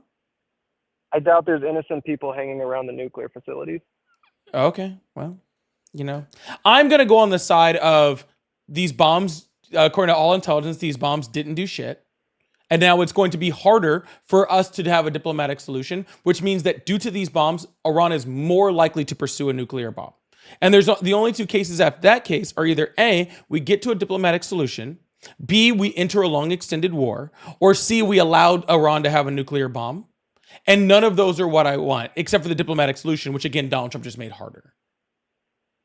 Yeah, I can totally see your point of view. I just think that we're not going to come to a great diplomatic resolution. I think that any diplomacy they put up is a farce in order to extend their time so that they can do what they want to do. I don't Except think for that they're hell bent on anything. They don't want peace. They want to eviscerate human life. Iran wanted to have a nuclear weapon, something like that with ultimate force. Yeah. If Iran wanted to do that, they would have already done it. A long time they ago. have the capability to. They did. They know they'd be wiped off the map. They may be. But that's a good point too, sir. Are you familiar with the theory of mutual destruction? Absolutely. Okay, then why would they launch a nuclear weapon if they know they're going to get wiped off the map? Because they don't care and they think that death is sweeter than honey. So if that's the case, then they would have already sent the nuke because again, sir, they could have already done it. But that's not based on anything credible that they could have already done it. They've been trying to do this for years. They've been trying to. They've been trying to do it since 1992 and they haven't figured it out. Right. Look at North Korea. Give me a break, they have dude. missiles that No. go up. They can't get anywhere. This is how you create North Korea. Long time to develop nuclear weapons. This is how you create North Korea. This is how, by freaking going into diplomatic solutions, backing out of them, and then freaking just expecting that we're going to keep bombing them until forever. Because then what happens is these countries get put in the corner and they realize the only way they're going to stop getting bombed is to actually have the threat of nuclear weapons. This is how you create that it doesn't by change saying, the fact that it takes by saying like, hey, every time they try, we're just going to keep bombing them. Well, guess what? Sooner or later, that country's going to get real tired of getting bombed, and they're going to realize the only way they can protect themselves is with a nuclear weapon. It happened in multiple countries. Happened in Libya. Happened in North Korea. Happened in all sorts of countries. Syria, right? Like we've seen this consistently throughout history. If you just think you're going to bomb your way out of countries having a nuclear weapon, what you end up is with a country with a nuclear weapon. But anyways, we're just kind of talking in circles at this point. So I'm going to move on to the next caller, but I appreciate it. I appreciate you too. It's been a good conversation. Yeah, have a good one, man. Bye. All right, we're going to go into some super chats. Really appreciate it. And then we're going to bring up the next caller. Jaden, thank you so much for the super chat. Just said, bro, I hate Trump. Velvet, thank you so much for the $2. Says the caller's on crack or something. Velvet again with the $5 super chat. I really appreciate that. Thank you so much. Says, just to clarify, if Iran isn't developing nuclear weapons, then what did Trump bomb exactly? The nuclear facility's purpose was for what exactly? It was to enrich uranium. But we had no data showing that they were doing that to make a nuclear weapon. You can enrich uranium without having a nuclear weapon. So, and again, they've had facilities for a long time and they hadn't built a nuclear weapon, and intelligence shows that.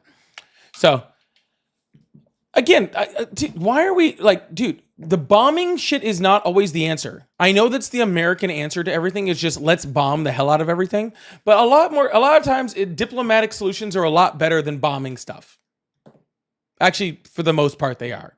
Bombing things doesn't really help much. Okay. And Frost King, thank you so much for the $2 super chat. I really appreciate that. Said Israel are the one that don't believe in diplomacy. Oh, well, that could be That's up for grabs too. I'm not going to say no to that one.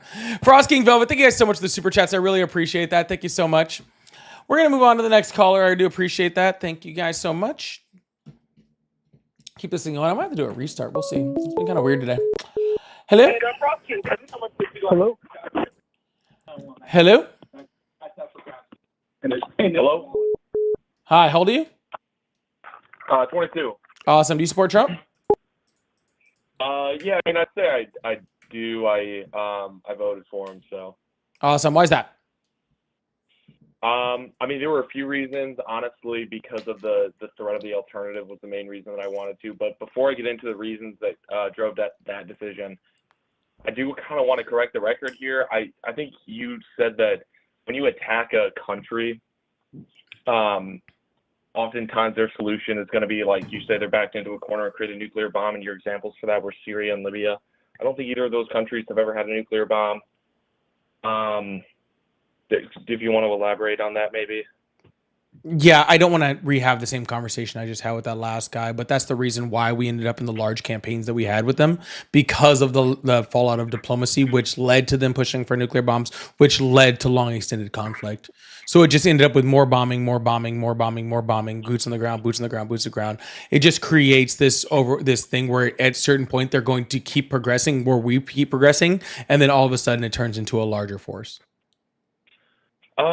Yeah. Okay. I mean, I guess that logic tracks to some extent. And for the JCPOA, the last caller I think was missing some major themes as to why Trump actually withdrew. The restrictions were capped; they expired, meaning that after it was about a decade, it would essentially become an endorsement for Iran to develop a nuclear weapon legally, essentially with the endorsement of the other countries that were in the JCPOA. Trump knew that is how Iran was considering that deal, and that's why he drew out of it, because not only is it not going to prevent them from eventually making a nuclear bomb, but it's going to serve as an endorsement once those expire. Yeah, that wasn't in the JCPOA. What, expirations? There was an expiration. The expiration was 2025. There was no endorsement for them to start building nuclear weapons. That doesn't exist. No, I know. I'm saying that the expirations existing is an implicit endorsement of making a nuclear weapon. You don't think so? I mean, why? Sir, if the end of the JCPOA was an endorsement, then him ending it early would have also been an endorsement. So therefore, Donald Trump would have been endorsing Iran building a nuclear weapon by pulling us out of the JCPOA. Yeah, we're interpreting the same information different ways, but I think the general consensus is that that is how Iran took it. That is how many people in the United States considered it, and I think, generally speaking, most people are going to agree with my view on that. The JCPOA, hold on. First of all, no one agrees with you on that because that doesn't exist and it's not true. Okay, I'm not saying that the JCPOA. No, sir. Not only does no one agree with you, no one's even ever talked about that. Okay, that's ridiculous. Okay, saying that there's an implicit thing that says that Iran thinks that just because it expires, that means that hey, everybody's just going to be really cool with us getting a nuclear weapon is ridiculous. Okay, that's not even close to true. Okay, but second of all. Okay, I'm not saying that the JCPOA was perfect. I'm in no way trying to say that it was the perfect deal the most perfect deal that ever existed. It did, though, stop Iran from having a nuclear weapon, and it was better at stopping them from having a nuclear weapon than the bombing that just happened by a long shot.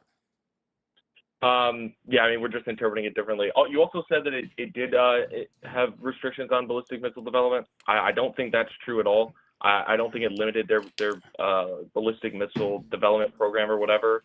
But I don't know, said that, correcting the record before we get into why I support Trump.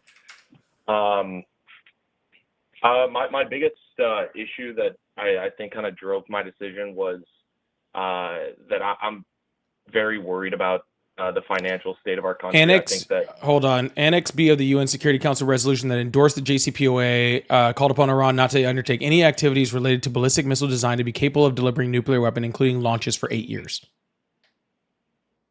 Hold on. Yeah, I don't have the information in front of me. I can try to pull it up to refute it, but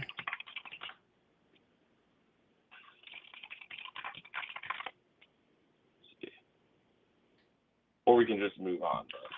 We can move on. I was just, I don't need to sit on this. I was just showing you that we have the legislation right there that shows that they can't do it. Or that there was at least stops behind it. I don't need you to look it up, sir. I was just proving my point. You can move on.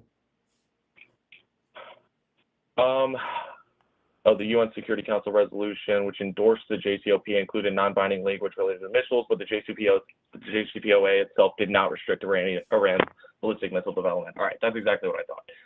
All right, moving on to why I wanted to vote for Trump. I think that we've entered an unsustainable fiscal path here. I think that we have a looming debt crisis ahead, and I think that Trump is going to be more of a benefit of the economy and then do better in terms of getting this debt crisis that I think that we're going to be facing in the next decade under control.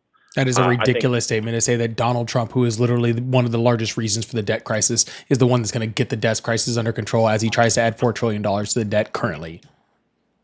Yeah, I mean, I'm obviously not a big fan of the big, beautiful bill, but the fact of the matter is it passed by one vote in the House.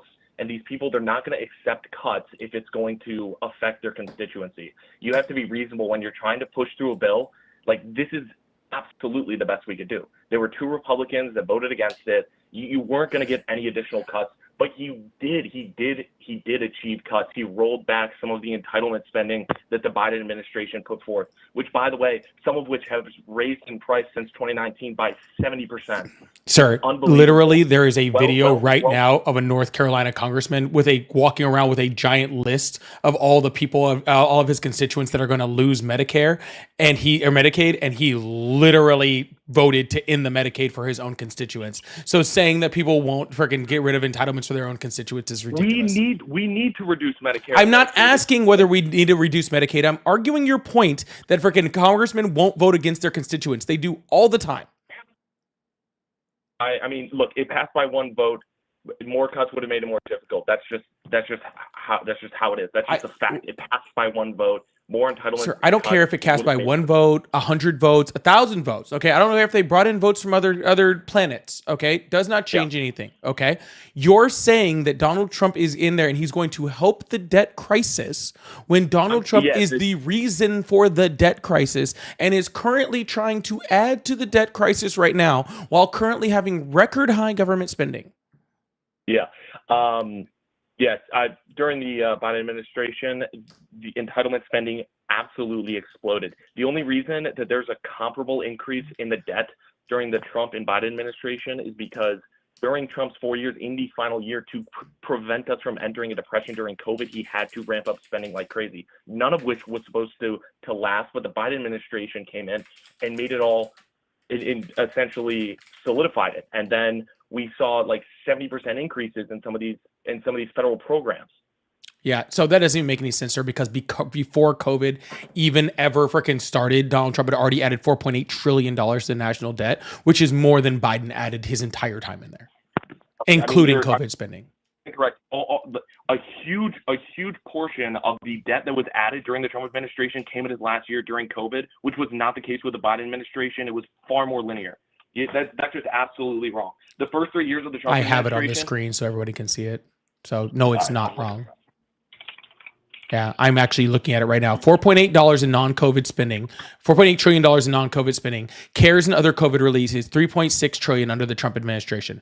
Biden's American Rescue Plan, which was his COVID spending, equaled out to $2.1 trillion, and his non-COVID spending equaled $2.2 trillion for a total of COVID and non-COVID spending under the Biden administration, equaling out to $4.3 trillion, which is less than the $4.8 trillion of Donald Trump's spending before COVID even hit. Yeah, I'm having trouble seeing your chart there. Committee for a Responsible Federal Budget. Here we go. All right. Deficit in billions, 2016. All right. Well, I guess that's majority under Obama.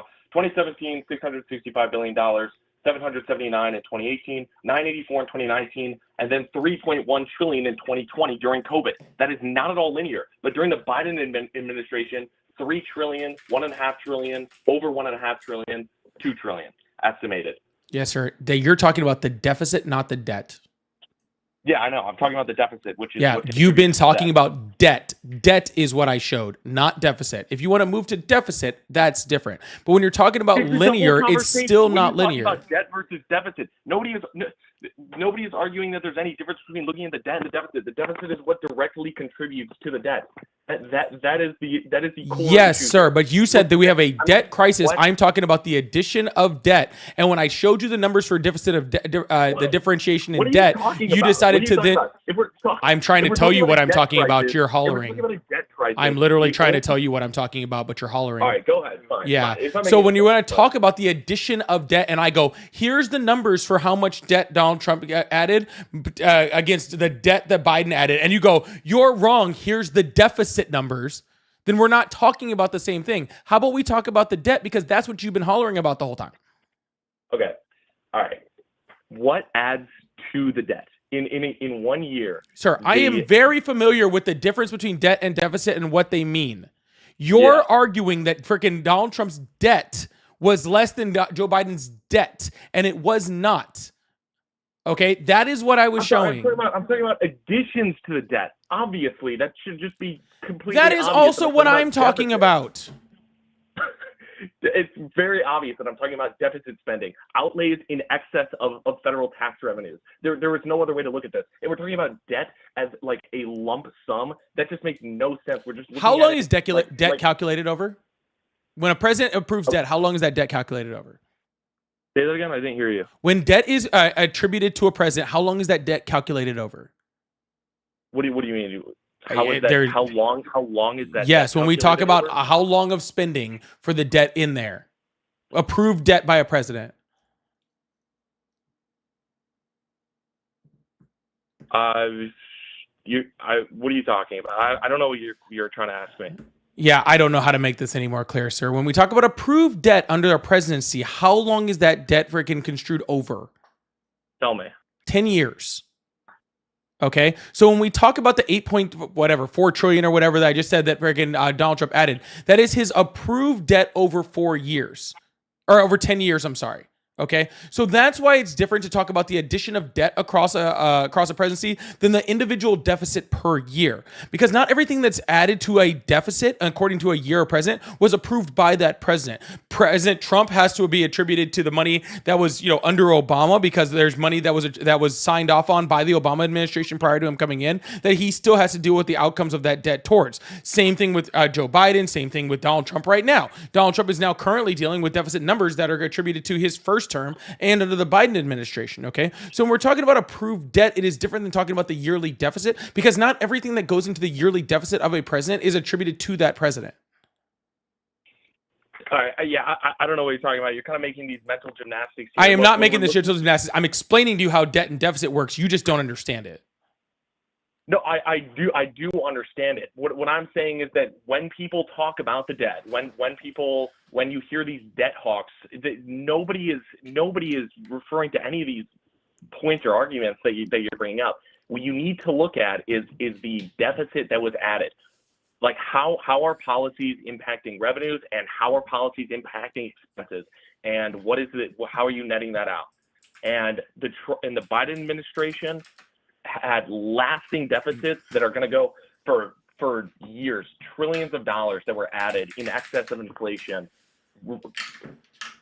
relative to the Trump administration, which only had 1 year that was above even $1 trillion of debt every single year. I mean, this is very black and white here. No, it's not, sir. You're not even explaining the deficit correctly. You're literally making your argument and you're not even explaining the deficit correctly. What is the deficit? What is the deficit? It's the net of revenue and expense. Correct. On a yearly basis. Yes. Yes. So therefore, you're saying long-lasting deficit. Deficit is calculated on a fiscal year plane. It's not a long-lasting. Debt is long-term. Deficit is yearly. Yeah. I guess. Where was I unclear when I talk about Biden? Because you're saying, Biden added deficit. That deficit is going for long-lasting time. No, deficit is now. It's how much is I understand. It's not residual. Okay. I see what you're talking about. I'm just talking about what the words mean. No, but I understand. I understand your misinterpretation. What I'm saying is that the Biden administration added lasting expenses that are going to be repeating, and then you have to go through a congressional process to withdraw that spending. But if you don't, it's going to go through every single year, adding to the deficit. You're right, sir. You are 100% correct. That you are 100% correct that Biden added to the debt, which is going to add to the deficit in the future. Which is why when I say that Joe Biden added $4.3 trillion to that debt, that would be added to the deficit long term, and Donald Trump added $8.4 trillion. Donald Trump's addition to the debt that would add to the deficit for years to come, including those deficit numbers that you're talking about under Joe Biden, why Donald Trump's is worse. Which is why he is not how we fix the debt problem. He is the debt problem. Yeah, I mean, I think that you're just misunderstanding. No, sir. I just obviously took an economics 101 class and you never did. Yeah, I understand what you're trying to get at here, but I think you're having like maybe a little bit of trouble. No, sir, I am totally doing just fine. Your lack of ability to comprehend it has nothing to do with me. Yeah, I'm sure you have a lot of confidence in your economic literacy. I mean, that's why you have. Sir, I literally had to just teach you what the deficit was, and my teenage daughter knows that.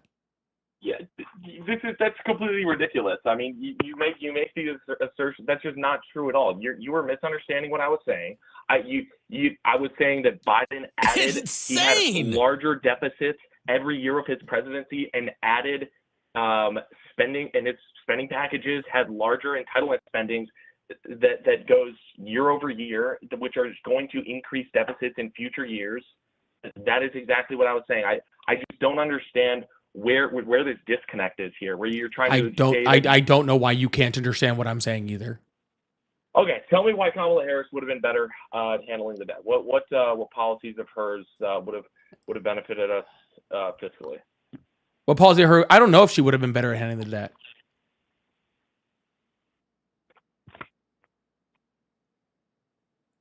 Yeah, I think it's pretty clear that she wouldn't have. But how? Because she was part of the Biden administration. The Biden administration who added less debt. Correct. I mean, that's just ridiculous. Like, correct. The Biden administration that added less debt than the Trump administration. So if that's your argument, saying, "Oh, she was a part of the Biden administration," then you kind of just proved me right without me even saying anything. I just don't know. I just don't know how you're saying that. Joe Biden added $8.4 trillion total debt from January 20th, from 4.3, 8.4 trillion total debt added. That is the actual figure. I'm getting that from Senate.gov. Since taking office 4 years ago, President Biden. Senate.gov isn't an independent freaking organization that studies the budget. Senate.gov is just some senator said some shit on the floor. It's a PDF from a hearing, but exactly. And in those hearings, are they required to be experts on the subject, or are they required to be honest? Dude, it's. I asked you a question. Are they required to be experts on the subject, or are they required to be honest? What was your figure again? Sir, it's on this. Sir, Committee for a Responsible Federal Budget. Nobody can read that on the screen. Okay, I'll make it even bigger for y'all. Okay, and I know you can read it because I have my screen up right here, and I can read it just fine.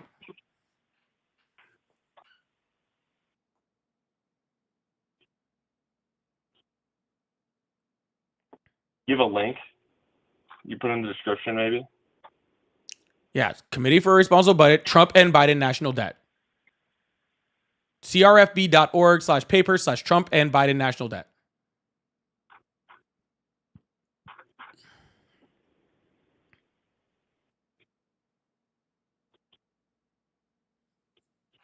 I'm trying to find this $4.3 trillion figure anywhere else. Say that one more time. I'm going to try to find it exactly where you got it from, because nowhere have I ever seen someone give an estimate on the debt that the Biden administration added be that low. I mean, it's actually disconnected from reality. Sir, I have seen higher projections. You're right. I've seen everywhere up to 6. The consensus. Sir, I've seen all the way up to 6. The consensus is north of 8. The consensus is north. All right, sure. Somewhere I can find a consensus that's north of 8. And it better be higher than 8.4 also, because if not, he's still not worse than Trump. I mean, what I have is 8.4 gross debt increase under Biden, 7.8. Awesome. Where can gross I debt find that? increase And under Trump. Senate.gov is not a valid source at all.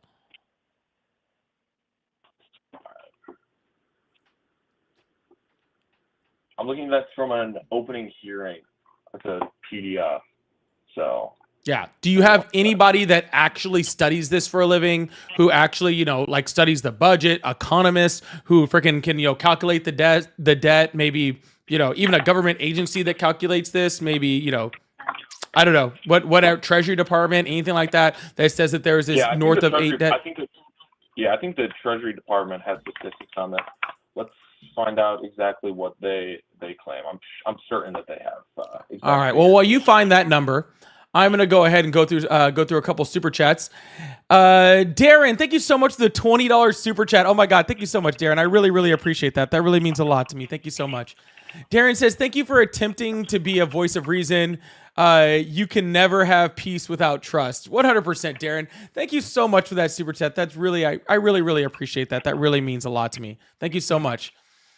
And Jack, thank you so much for the $10 super chat. I really, really appreciate that also. Randomly stumbled on this channel while doom scrolling YouTube shorts. So satisfying. Takes a lot of balls, confidence, open up debate to anyone over the phone. Keep up the great content. I'm a new fan. Yo, can we get huge W's to chat for Darren and for Jack, the new fan over here? I really, really appreciate that. That really does mean a lot to me, like so much. You guys are really, really awesome. Thank you guys so much for the support. It's really stuff like this that helps me to keep doing this every day. So I really, really appreciate that. Big W's to chat to both of them. Also, while this guy's trying to find me a source, if you guys are the YouTube side, make sure you hit that like and subscribe button. We do this every day but Thursday. I really, really appreciate you guys. If you guys are the TikTok side, can we get this thing up to 50,000 likes? I really appreciate that. You guys are really awesome. Thank you guys so much for the support. It really means a lot to me. All right, you good? I'm always good. Okay. Yeah, no, I wasn't trying to be. I'm joking around, man. What's up? The Fed does track it. Federal Reserve Bank of St. Louis. I'm sure you're familiar with the FRED database. I'm familiar with them. Yeah, I'm familiar with those things. What's your site? Okay. The FRED database. This is the cream of the crop data collected by the Fed, published on this site. You can find all sorts of stuff. Obviously, what's the site, sir? I'll just pull it up. Instead of so, you don't have to give it like all the I'm familiar with both the things you're saying, so you don't need to qualify it. I just need you to tell me where to find it. I imagine you are. Maybe not all your viewers are, and I think it's useful for people to know. Awesome. So where are you finding it? Are you finding it on the Federal Reserve of St. Louis? Yeah. Okay. And what's the name of the article called or whatever? Federal debt, total public debt, and let me find the date. Federal debt. What did you say was federal debt? What? Let me pull it back up. Here, maybe it just does like a by year type thing. Federal Reserve Bank of St. Louis. You just type in FRED, federal debt, total public debt, or either one. It'll pop up.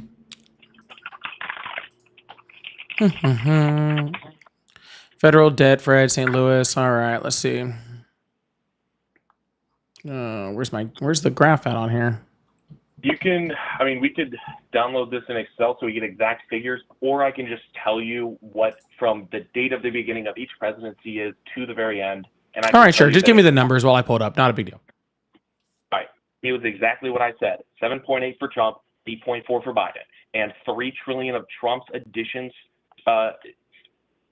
all came in the last year of one massive deficit. And how much came in the first year of Biden? $2 trillion, over $2 trillion, and in the first year of Trump, it was about. Sorry, where are you seeing gross federal debt? It was a little over $500 billion. So you have under $1 trillion. All three of the first years of the Trump administration, he's actually on a reasonable fiscal path, which is crazy to say for just about any politician in the U.S. Let's over the last see, 20 million. Let's see, billions of dollars. Had like crazy to entitlement spending, some being as high as 70%. I don't see the numbers that you're saying. Let's see. Download it. You can. Sir, there's a ton of charts in here. Which one are you looking at? Federal debt, total, just federal this debt. FRED data doesn't even have anything past 2023. What are you talking about? That's not true at all. It has it up to present day. Like I said, That's what I'm saying. I don't see where you're seeing it at all. All this stuff, I'll put on Okay. the screen. I'm not freaking hiding anything. Here's it, Federal Reserve Bank of St. Louis, Fed data, just like I said I was at. All right. This is the total, let's see, total public debt, federal debt. Here's freaking, it goes up to, oh, this one has up to 2025. The last ones didn't. All right, let's see. And you can go into Excel and calculate the exact, sums for each one of the presidents and find out that my number. Where are you seeing your totals, or did you just put that in yourself? What totals? The totals by president. I had ChatGPT just find out using this database. Oh, okay. So you're not actually pulling the numbers from it. You're just asking ChatGPT to do it. But we could. I mean, it would take 2 seconds. It's gonna be the same. But because the numbers that I'm seeing right now through all of these charts show my numbers to be pretty accurate. It might be a little low on Biden's numbers, and we'll say I'll give him up to like 6%. But I'm not seeing all of these huge spikes are happening right here, and then they pretty much level out. Like if we're looking at 2020, we're looking at 26 billion. 2021, 28, so only 2 billion, 2 billion, 2 billion. So I'm showing 2 billion from 2021 on federal gross federal debt, right? 20, like right here. Let's see. All right. So Trump's first year, 2017, 20 billion, 21 billion, 22 billion, 26 billion, right? And then right here under Biden administration, it goes 28, 30, 32. So that's about 6 billion right there under the Biden administration. And let's see. That's about 1.5. That's about 2.5. That's about, what was that? That's about 4 right there. So what's the calculation from there? Let's see. That's 1 billion, 2 billion. Yeah, my numbers are still correct. If you calculate the numbers right there in the federal gross debt, my numbers are still dead on. It might get up to 8 billion, but that doesn't reduce Trump's debt whatsoever. Yeah, I know Trump added a significant portion of the debt because of COVID. So did Biden. Sir, let's just ground this thing like really quickly. Okay. Okay. Let's ground this really easily. Hold on. No, stop. I'm grounding it. I'm grounding it. That's fine. For people that are curious as to the exact talking. figures of the Trump administration, Sir, the Biden stop administration talking. for adding to the deficit. 5, or 4, adding to the debt. 3, 2, 1. Look it up. Awesome. Even if he ran. Jesus freaking Christ. Children. I guess he didn't like the fact that I was about to ground that argument for him.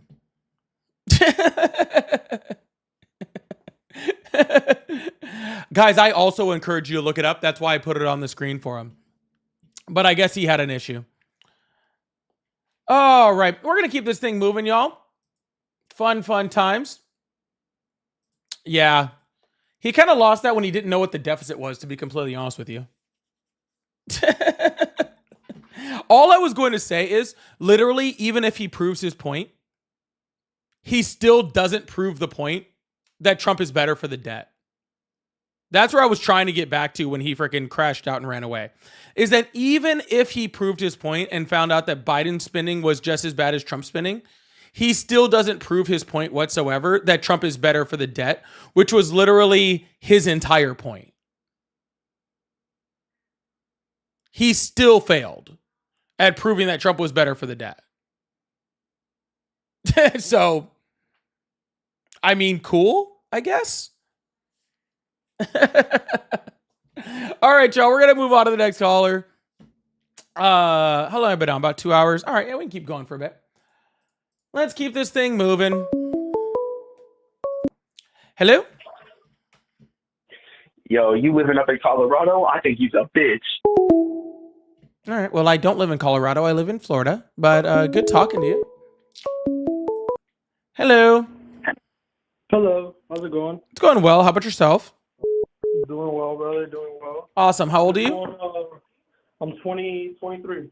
Awesome. Do you support Trump? Yeah, I voted for him. That was my first time voting. Awesome. So why do you support Trump? So the whole reason for me, and that's why I wanted to get on this call, is because, like, I don't know, I guess since I'm a little younger, I just wanted to give my point of view on things. The whole reason for me voting for him for the first time was just because I saw the way that things were going in regards to people in my age group, how sensitive things were getting, how people were just all over the place. It's not how it used to be from like what my parents used to say that America was. And just to like let you know, I'm also an immigrant, but when we got here, we applied for U.S. citizenship. We did everything the legal way, did everything how it's supposed to be. Donald Trump is literally ripping people out of their immigration hearings to deport them. That's crazy. You see, these are things that's why I just have open conversations. Like I'm letting you know why I voted for him. There's also a lot of things I don't know, but I just saw the country moving into a way with that administration, with the Biden administration, that it's just, dude, they were letting things too loose in school. They were letting things too loose at work, putting pride flags all over. What do you mean too loose in school? Who controls school curriculum? I'm assuming the government does, right? What government? Government facility. The United States government. No, state governments control curriculum. I thought that state governments control that now. No, states have always done it. Actually, specifically, your funding for school comes from property taxes, state property taxes. So that's why people that live in richer areas tend to have nicer schools. That is true, but I thought that Trump just mentioned that he was giving it back to the states, that it was controlled by the government. Yeah, he can't give it back to the states. The states already owned it. So during the Biden administration, the state owned it the whole time? The Biden administration, the first Trump administration, the Obama administration, this has been like this for, I think, as long as I've been alive. Okay, so everything that's going on in the schools, everything that's going on in government facilities, in U.S. citizenship immigration centers, all these flags, these books of LGBTQ that literally my little brother of 9 years old brought home from school, all these different things have nothing to do with the government? Is that what you're saying? Not the federal government. So who's involved in this then? Who's involved in these decisions? I just explained it to you. What are you talking about? So why are you so afraid of flags? No, you just said what? Why are you so afraid of flags? You've mentioned flags like 6 times, dude. No. I'm just saying because like that's something that just gets spread around all the place. It was just these flags all over the place. Dude, yeah. I've never been offended by a flag. No, it's not being offended. There's nothing about being offended. It's pushing it onto children. Pushing flags onto children? Brother, you're going into a whole different direction. You're still talking about flags. You brought up flags like 6 times, dude. I'm trying to figure out why you're so upset about flags. That's the whole thing. I'm trying to figure it out. You just kept going like flags. I'm like, dude, what is this dude's obsession with flags? Why is he so scared of flags? That's one of the points that I'm trying to make towards you is just like I saw them at school. I saw them at government facilities. I saw the books that they were pushing out. Me, when I was in high school, it was also like they would have like these groups and these ceremonies for kids to open up about their feelings, and then the teachers also implementing to them that, hey, look, it's okay to be yourself. You can love whoever you want. That's totally understandable.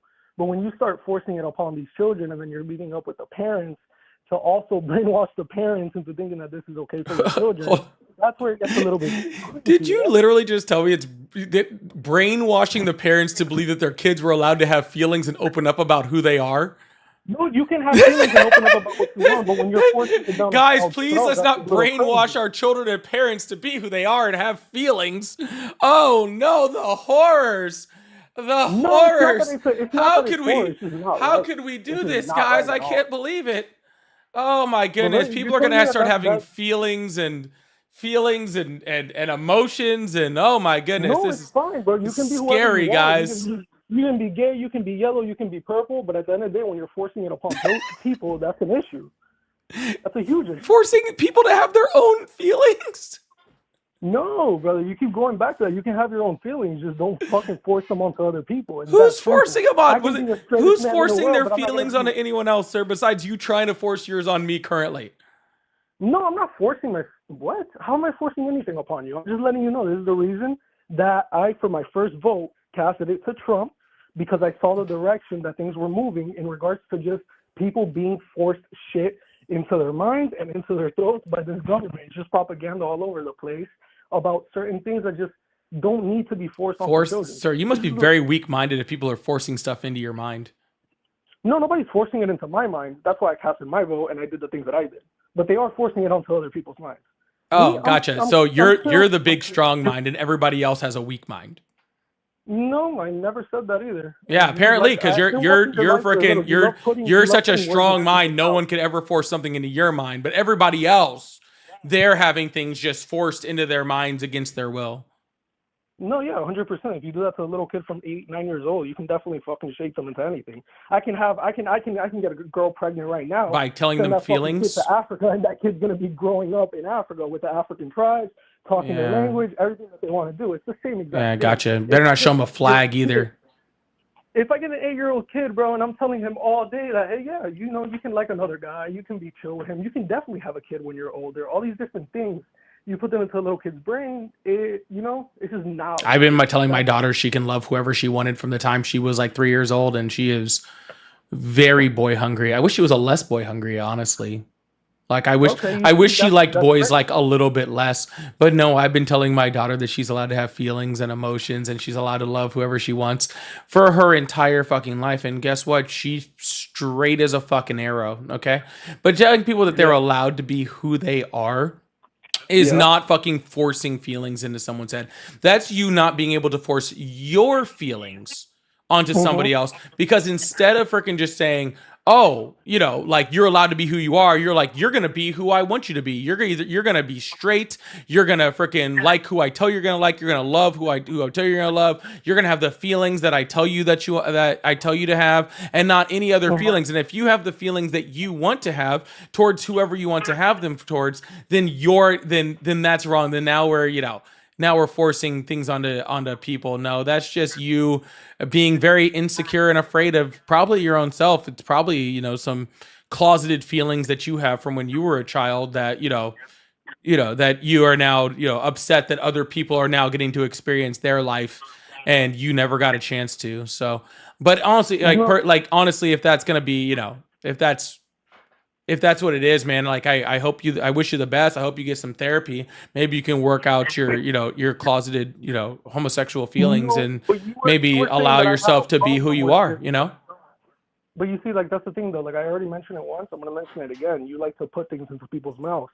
I've been seeing this throughout the whole live stream. I never said that I had an issue with anybody. I'm just saying the government should be the government, and they shouldn't be the facilitator to getting people LGBTQ, again, flags, LGBTQ books. There goes the flags again. Do I got to put it back up? And then, yeah. God, the flag. I gotta put it back up there again. I thought we were done with the flags. I had to. No, I just have to bring it up one more time. But hey, look, I do understand your point of view on it. I'm just letting you know mine. I don't really get so deep into it. Again, it was my first time voting. I just wanted to hear, like, you to inform me a little bit about it. Like, for example, I didn't know about the school stuff. But either way, at the end of the day, I'm just saying the government should focus on being a government.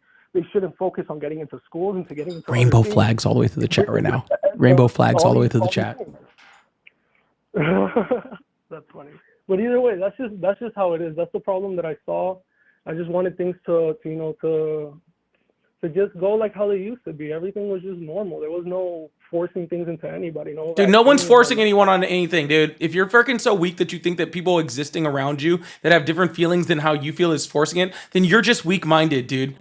Dude, it is totally okay to be existing around people that have other feelings than you, that have other, thoughts than you, that freaking, have different sexual identities as you, or, or anything like that. That is not forcing it just because it's not what's in your mind. That is not forcing anything on anyone. And telling children that gay people exist is better for all of society. Okay, not just those children, because A, it teaches them tolerance for other people that aren't like them, and B, it allows the kids, who are gay, who don't have the outlet to be able to express it because they feel like they're freaking, being constrained in the way that they believe because they're forced to fit some, whatever social construct of what a child is supposed to be or what an adult is supposed to be. It allows them the ability to be exactly who they are, which not only increases, improves their livelihood, but decreases their rate of suicide and all sorts of other great things that happen. But most importantly, it just teaches people that, it's really, really cool and okay for other people to just fucking exist that aren't fucking like you. And you should stop being so fucking soft as to fucking think that that your little, like, heteronormative fucking, like, thoughts are all that fucking matters and all that should be in schools. And that's really fucking sad. Again, I think that there should be limitations to it. Nobody has an issue with gay people. Nobody has an issue with transgender people. But no, I don't at all. Yes, you do. I'm not asking your opinion. Yeah, but you're telling me something that you don't know shit about. Anyways, Yeah, I do know plenty about. When you're bringing But a 4-year-old anyways, kid you have a wonderful to day, all get right? sprayed, all right, you as well, brother. There's no argument. All right. That was a waste of my time. All right, let's open up these phone lines again. Keep this thing moving. La da da da da. Bro, I'm sorry. If you're that afraid of a flag, then, you know, I'm sorry for you, man. Oh, yeah, this chat didn't. My TikTok chat did, because they actually have more emotes in there. That's the one thing they do have. All right, y'all. Again, if you guys like support, you guys have been cool. You guys do super chats like that, and I'll put them on the screen and have a conversation about them. Real fun stuff. So, love y'all. We're gonna keep this thing going. Really appreciate you. Thank you so much, Velvet, for the super chat. By the way, I really appreciate it. That was like the perfect super chat for that, by a long shot. I didn't even see this one. That's even better. Hello. Hello. Welcome to the live. How are you today? I'm doing pretty fine. How about you? I'm doing excellent. How old are you? I'm 22. Awesome. Do you support Trump? Yes, I do. Awesome. Why is that? I'm just going off what that guy said earlier. It's just like Jesus is king, you know, and like being gay is a sin. You shouldn't do it. He's like, you know what I'm saying? Praise God. Yeah. Just because you believe in your fairy tales doesn't mean I need to. It's not fairy tale though. Yes, it is. It's the truth. Read the Bible. I have read the Bible front to back dozens of times. Yeah, but Jesus is the most proven history figure in the entire world. You know, he just So- he could be the most proven person that existed. That doesn't make him God or a savior or anything like that. What? Yeah. But he's a I can easily prove through many, many history books that George Washington was, you know, existed. That doesn't make him God. That makes no sense. But Yes. you know, See, when you're saying he's the most proven history figure, which is, first of all, a lie, let's be very honest. But second of all, even if it was fucking true, right? Even if it was true somehow that he was the most proven history figure ever, okay? It's just proven that a man named Jesus that was from Nazareth existed. It's not proof that he was God or that he was, you know, God's son or some incarnate of God or the savior or anything like that. None of that changes anything. You're just saying that there was a guy from Jesus named Nazareth that existed, which doesn't really mean anything. Proof. He literally has proof. The Bible. Yeah, that's Look just around you. a book. You see trees and stuff. That's from him. Yeah, by that logic, Harry Potter is also real because I have a book Okay, that says but it. how would the trees? How would the Earth be made? Like, what's your logic of how the Earth was made? How the Earth was made? Just like it like a meteor. Sir, came you out do of nowhere, realize, touched sir, the that just Earth and made trees. Like, is that your logic? well, trees were a development over evolution for a long periods of time, but yeah. Yeah. But regardless, sir, even if I couldn't prove for some reason that I know where trees come from, doesn't make that your theory correct. But it is correct.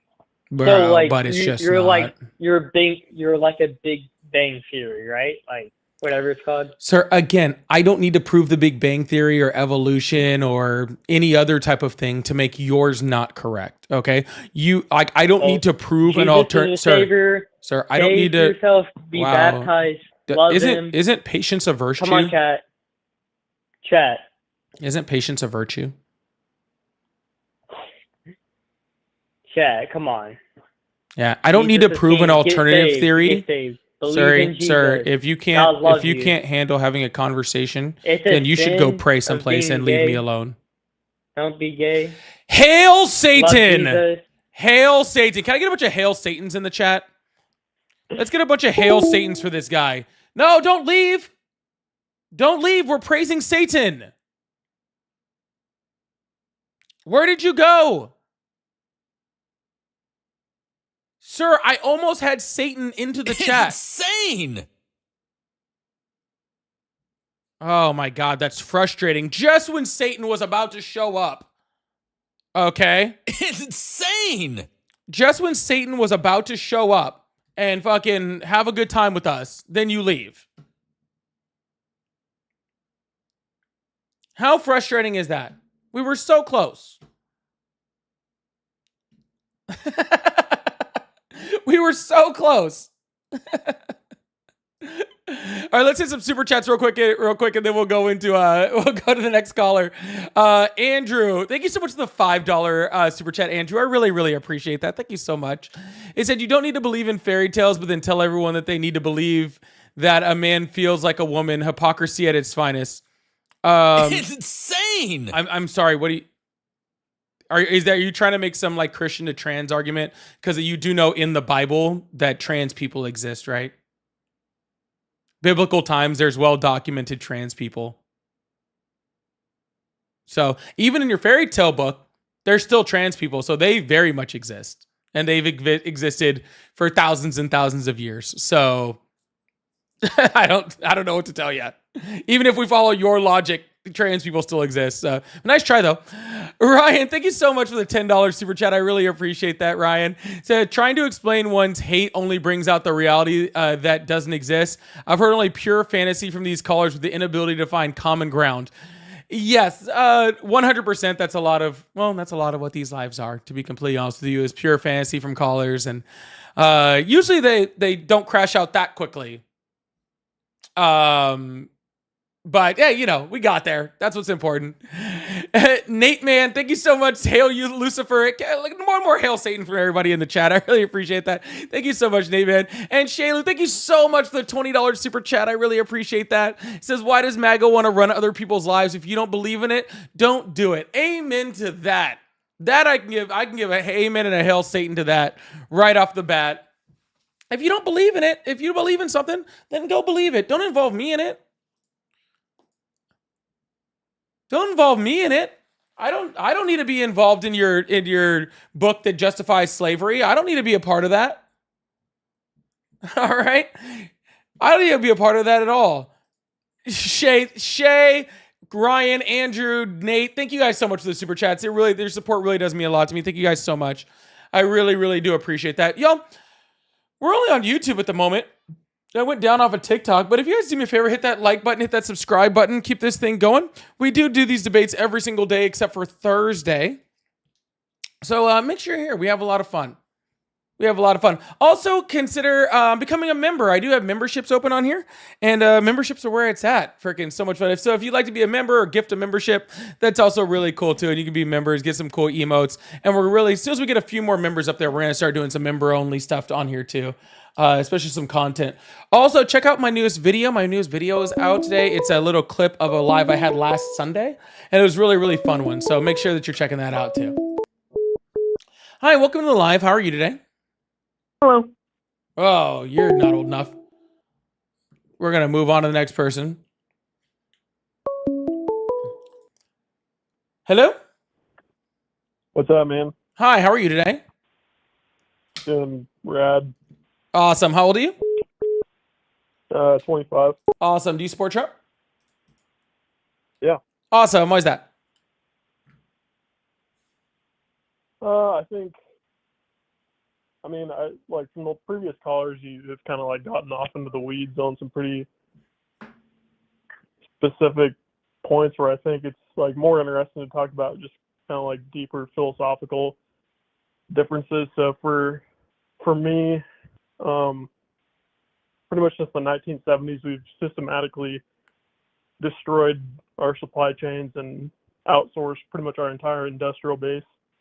Foreign policy, we have been engaged in protracted wars pretty much since Vietnam. Abortion is another one that just philosophically I can't vote for anyone who's not at least in some way aligned with a incrementalist approach to the abolition of abortion. It's just fundamental philosophical differences. I don't really see any utility in getting bogged down in any specifics. I just think it's more interesting to just ignore. Well, yeah, because when you just speak about it from a complete, overlevel without getting into specifics, what you're saying makes sense. But as soon as you apply any critical thinking to it, then it doesn't anymore. Yeah, but we don't agree on abortion. Yeah, we can not agree on abortion.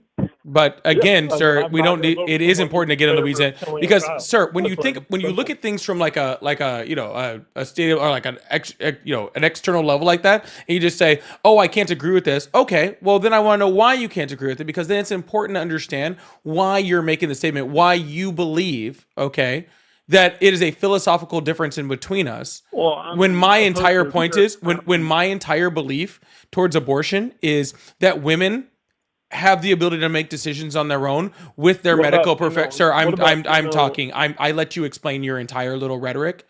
So now it's your turn to be quiet, My okay? little rhetoric. Yeah. So now it's your turn to be quiet, okay? See, maybe that's what it is. Maybe that's why you don't like abortion, is because you feel like you need to control women, like you're trying to control this conversation. Yeah, everybody's controlled. That's living in a Yeah, society. okay, You pay awesome. taxes, So I everybody believe gets that women controlled. are very intelligent people who are able to make decisions with their doctors. And I don't believe that you or I or anybody in the, you know, government needs to be able to help them make that decision, just like nobody helps men make decisions on their medical stuff, right? So that's my entire opinion. So now I would like to know why you think it is important and that women are too stupid to make decisions on their own.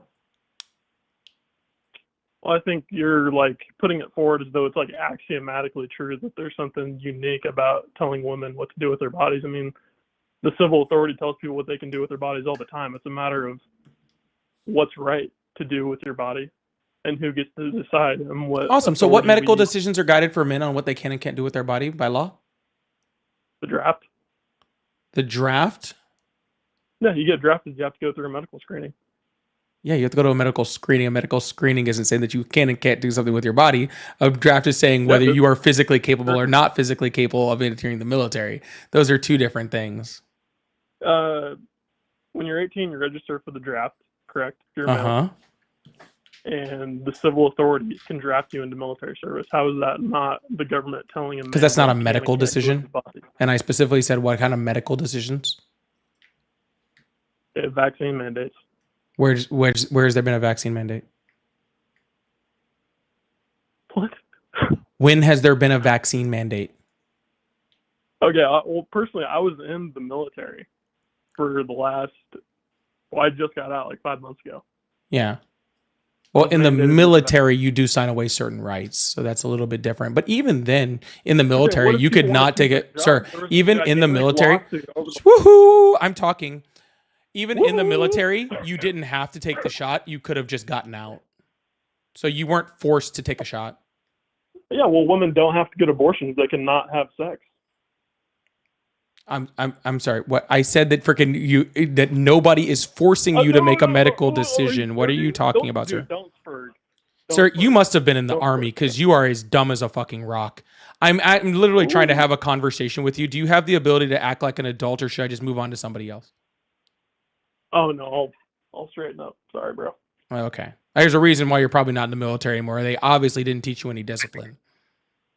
No, I got out under my own fruition. I wanted to go to college, and now I'm going to university. So I'm having a great time. So I specifically already asked you multiple questions that you have not been able to respond to. So what exactly are we talking about? So to reiterate, we were talking about abortion, and you said, I said, is there an example of sometimes the civil authority has forced men to do something? I gave you the draft. You rejected the draft that, is not a medical decision. I said, what, sir, the entire question was, what medical decision is guided by the government that forces things on men's bodies? Well, I'm just confused. Like, what is it? What is your like fundamental assumption that you're bringing into this, where it's like somehow like? Why won't you answer the question, sir? Insane. What is wrong with the government telling people what they can and cannot do with their bodies? So you think that so your stance is that the government should be able to tell people what they do with their bodies? My point is that the no, yes or no, yes or no, says, yes or no. Are you saying that it should be okay for them to do that? Okay. My point is that the civil authority. Sir, I've heard you say that point 7 times now. I don't need you to keep repeating it.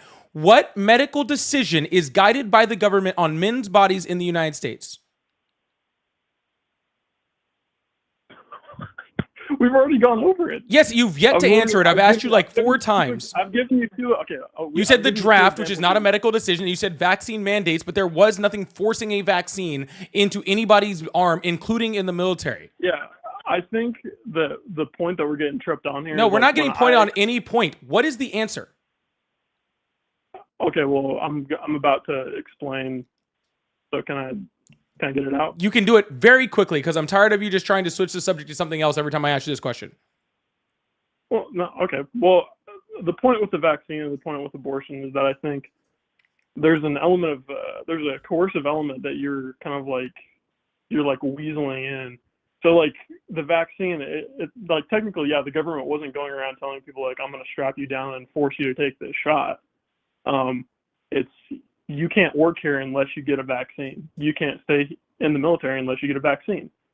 And to me, it's completely analogous to abortion. You don't have to have sex. You don't have to get an abortion. So it's not. I don't see. The problem is that I think like we're having a moral discussion that I don't understand your position because I don't understand like where you're getting your morality from. Like what is your so the military has multiple restrictions on medical conditions in which you can't serve in the military. And the vaccine is not just the entirety of one, right? Like you can't go and join the military if you have many other medical conditions. I think for a long time, asthma even required like a Surgeon General, waiver in order to get in the military. You obviously can't go in if you're like missing a limb or if you have, certain medical conditions where can stop you from being able to run, right? There's certain age limits that would stop you from being coming in the military. So saying that somebody can't be in the military due to a certain medical condition that does not make you able to serve is not uncommon, and the vaccine was just another one of those. Well, no, there are people who were perfectly medically able to serve, and then post-vaccine mandate, they were no longer able to serve. So it's not correct, sir. And if tomorrow they create a new shot that says that you have to get that in order to serve in a deployed location and you don't have the ability to get that shot, then those paying people that are very healthy won't be able to serve in that capacity either. The military has very strict medical reasons in which they can freaking say, hey, someone is eligible to serve or not eligible to serve. And for that time period, in order to serve, you were going to have to get that COVID vaccine, right? And that is very normal, right? Like I remember when I was I ended up getting like Japanese encephalitis shot. I needed that for the place I was going. I still to this day don't know what Japanese encephalitis is. Okay.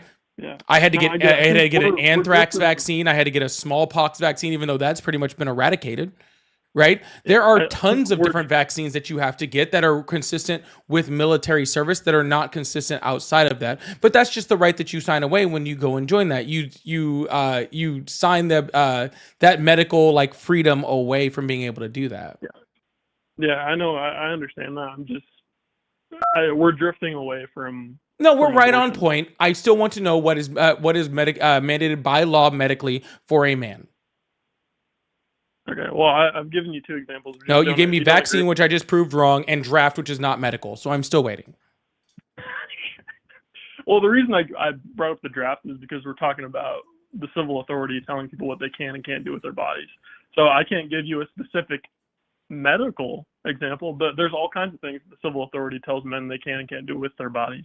Yeah, but the reason why I'm talking about medical... Focusing on the point of medicine is intentionally drawing... It's a Texas sharpshooter fallacy. You're drawing a smaller and smaller circle to try and make a point that I'm not trying to... That is completely incorrect. You would like it to be that you would like it to be that fallacy because you would like to think that I'm pigeonholing this argument into one specific category of medical, procedures. But the problem, sir, I'm talking. One thing. Sir, I'm talking. You would like me to phrase it as if I'm pigeonholing the argument into something that's just medical, okay? But the thing about abortions is that they are medical procedures, right? They are medical procedures that can kill women, right? Pregnancies can kill women, right? That there are many types of pregnancies in which non-viable fetuses can kill women on top of that, right? So when I'm talking about medical decisions, what I'm saying is there is no other situation in which a man, okay, could have a life-threatening disease, all right, or life-threatening thing happening to them. And the government says, hey, even though you have a life-threatening condition going on with you, you are not allowed to get this procedure for some more abstract moral reason that's outside, okay, of the control of that medical procedure. For the most part, within medicine, outside of, small little pieces, that have to do with like the CDC or something like that, doctors are able to provide, the best medical care possible for the condition in which that medical care exists without the government's intervention on that medical care. The only exception to that is with abortion, and that's because people like to take abortion out of a medical sense and put it into a moral sense, when in the end of the day, it's a medical procedure. Yeah, All right. Which is why I'm keeping it into a medical procedure, because outside of that medical procedure, you're talking about things like the draft. Yes, we have things like the draft of the United States that, again, hasn't been instituted since, Vietnam and stuff like that. But we did have draft where people were sent off to war for the protection of other human beings. That does happen, right? And that is part of the price, no different than paying a tax in the United States. It's part of the price of living in the United States. But that in no point during that is like, oh, you need a medical procedure. You can't have that because of someone else's morals. Okay, all right. Well, I think we actually agree, because if there's a genuine threat to the mother's life, I think that there is an argument for abortion being. I would agree that abortion is necessary. Terminating that pregnancy is going to threaten the life of the mother. I think that's a different question than the vast majority of abortions, which are elective. So I think we actually agree. What percentage of pregnancies could result in the death of a mother? Well, by definition, 100% of pregnancies Correct. could technically lead to the death of a mother. Correct. How many of them lead to lifelong? How many of them can lead to lifelong disabilities? Rip onto an infant child and kill them. That doesn't mean we're not going to let people walk outside. Yeah, but sir, every single abortion can and usually does have detrimental effects on that woman's body. Okay, every single one. Yeah, pregnancy has a detrimental effect on a woman's body. What does? It's tough to be pregnant. Tough to give birth. All of it's tough. So I don't really care. It doesn't bother me, because to me, because here's what I know. Because it does. Tossing them in the trash. That's crazy. No, it doesn't matter to me. Well, I mean, in my personal opinion, like I said, this isn't anything to do with my personal opinion. I'm simply just arguing the fact that you need to let women make their own decisions. But in my personal opinion, we don't even become human. Okay, you asked me a bunch of questions about examples. Can I ask a question? Can I finish a statement? All right, fine. Whatever you have to ask is much more important. Go ahead. Okay, so you said, in your personal belief, it's important for women to be able to make decisions about their own body. What fundamental ontological truth do you have that supports that idea? Where do you that was actually not my point. You cut me off while I was actually telling you my personal belief, but you stopped me freaking a very 10th of the way through my personal belief in order to stop me and ask me a question. So I can't answer that question because that's not my belief. That's why it's very important to let me finish what I'm saying before you ask me questions about it. I know. I'm just okay. Go ahead. Yeah. You good now? Yeah, I'm good. Go. All right, awesome. When I was saying that my personal belief, starts at sentience when it comes to life, and I know that the percentages of abortions that happen prior to sentience are 99.8%, and all of those after that only have to do with the viability of the fetus or of the life of the mother, okay? So I have no moral quandary whatsoever with abortions that happen at 6, 8, 10, 12, 15 weeks. None of that matters to me, okay? My entire stance is that my moral ideal towards that when it comes to abortion isn't necessarily valid, or does it really matter?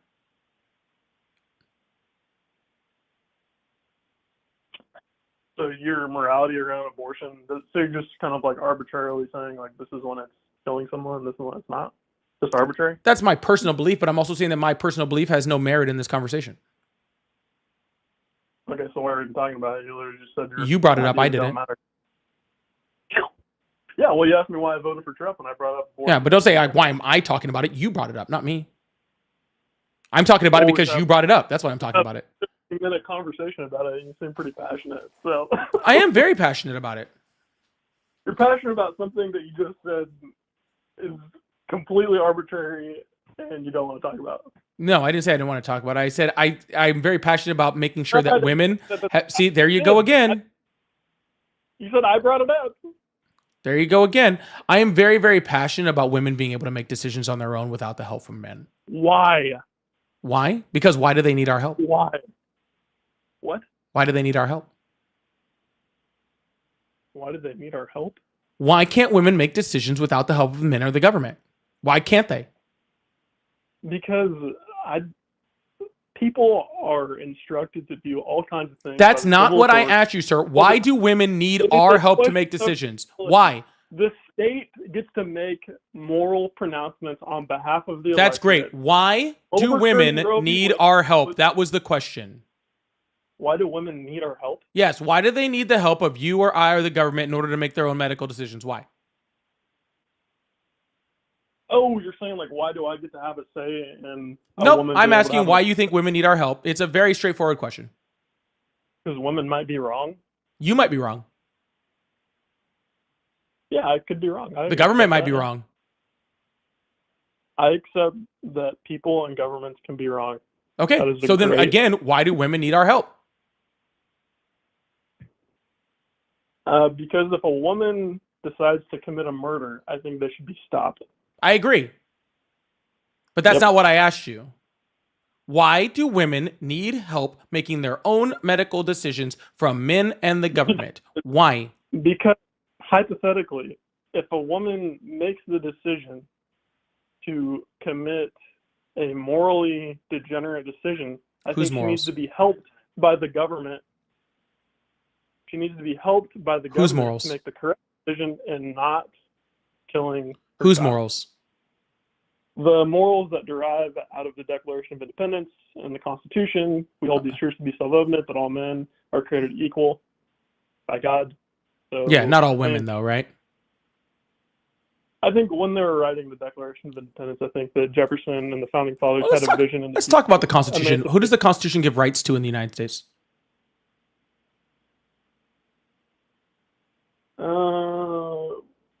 Are we done with abortion or? No, we're still or right there are on topic. Who does the Constitution give rights to in the United States? People, all people in the jurisdiction. Oh, you're of close. the- What kind of people in the jurisdiction? It's all people It's in the insane. jurisdiction of the US. No, all persons born. All persons born or naturalized in the United States within the jurisdiction. All persons born. Okay? Born. Yep. So therefore fetuses don't count. Okay? For the women, it counts. The women have rights. Okay? They're within the jurisdiction. Okay? Whoa. Whoa, do you not know what born means? What about a fetus? How is a fetus not? I'm confused on like the point. You're saying like the moment before a child exits its mother's cooch, it doesn't have rights. But You're the one who second- brought up the Declaration of Independence and the Constitution, sir, not me. I'm just reading on what You the asked Constitution me- says. you- We're not talking about what I feel in this or what you morality- feel in this. You said that people should have rights based off the Constitution and the Declaration. And according to the Constitution of the United States, you do not have what I rights said. until you're born. I don't know what to tell you, sir. If you got a problem with that, you should take it up with the Constitution. That's not what I said, though. That's actually not what I said. You asked me what morality, and I said the morality, the same morality that's in the Constitution. Awesome. I didn't say the Constitution. And I'm according talking to about that the morality, before you were dude. born, you Hey, don't have Dusty McDusty pants. you don't Let me have finish rights. my fucking point, bro. Yeah, according to the Constitution, the morality of the Constitution, you don't have rights until you're born. What's that? According to the morality of the Constitution, you don't have rights until you're born. According to the Constitution, you don't have rights until you're born. Correct. That is separate from the point that I'm making. Oh, okay. So you only like the morality of the Constitution when it suits you. Copy. No. What I'm saying is you asked for the morality that informs my position about abortion. Uh-huh. Yeah. And you said the Declaration of Independence and the Constitution. That's why I brought up the Constitution, to show that the morality of the Constitution, which you say is your driving force behind your morality, says that you do not have rights until you're born. Therefore, women have rights, fetuses do not, according to the Constitution. And if you're saying that is the driving point behind your morality, then you should be on my side, not yours. You're conflating the document itself with the morality that informs the document. I'm The not morality that talking about- informs the document. Yeah, we're talking about you're representing my position as if, like I said, the Constitution is what informs my the Constitution has supported all kinds of things I don't agree with. I'm talking about the morality that informs the Constitution. What do you mean by the morality that informs the Constitution? Well, generally, general deism, kind of a broad Judeo-Christian ethic.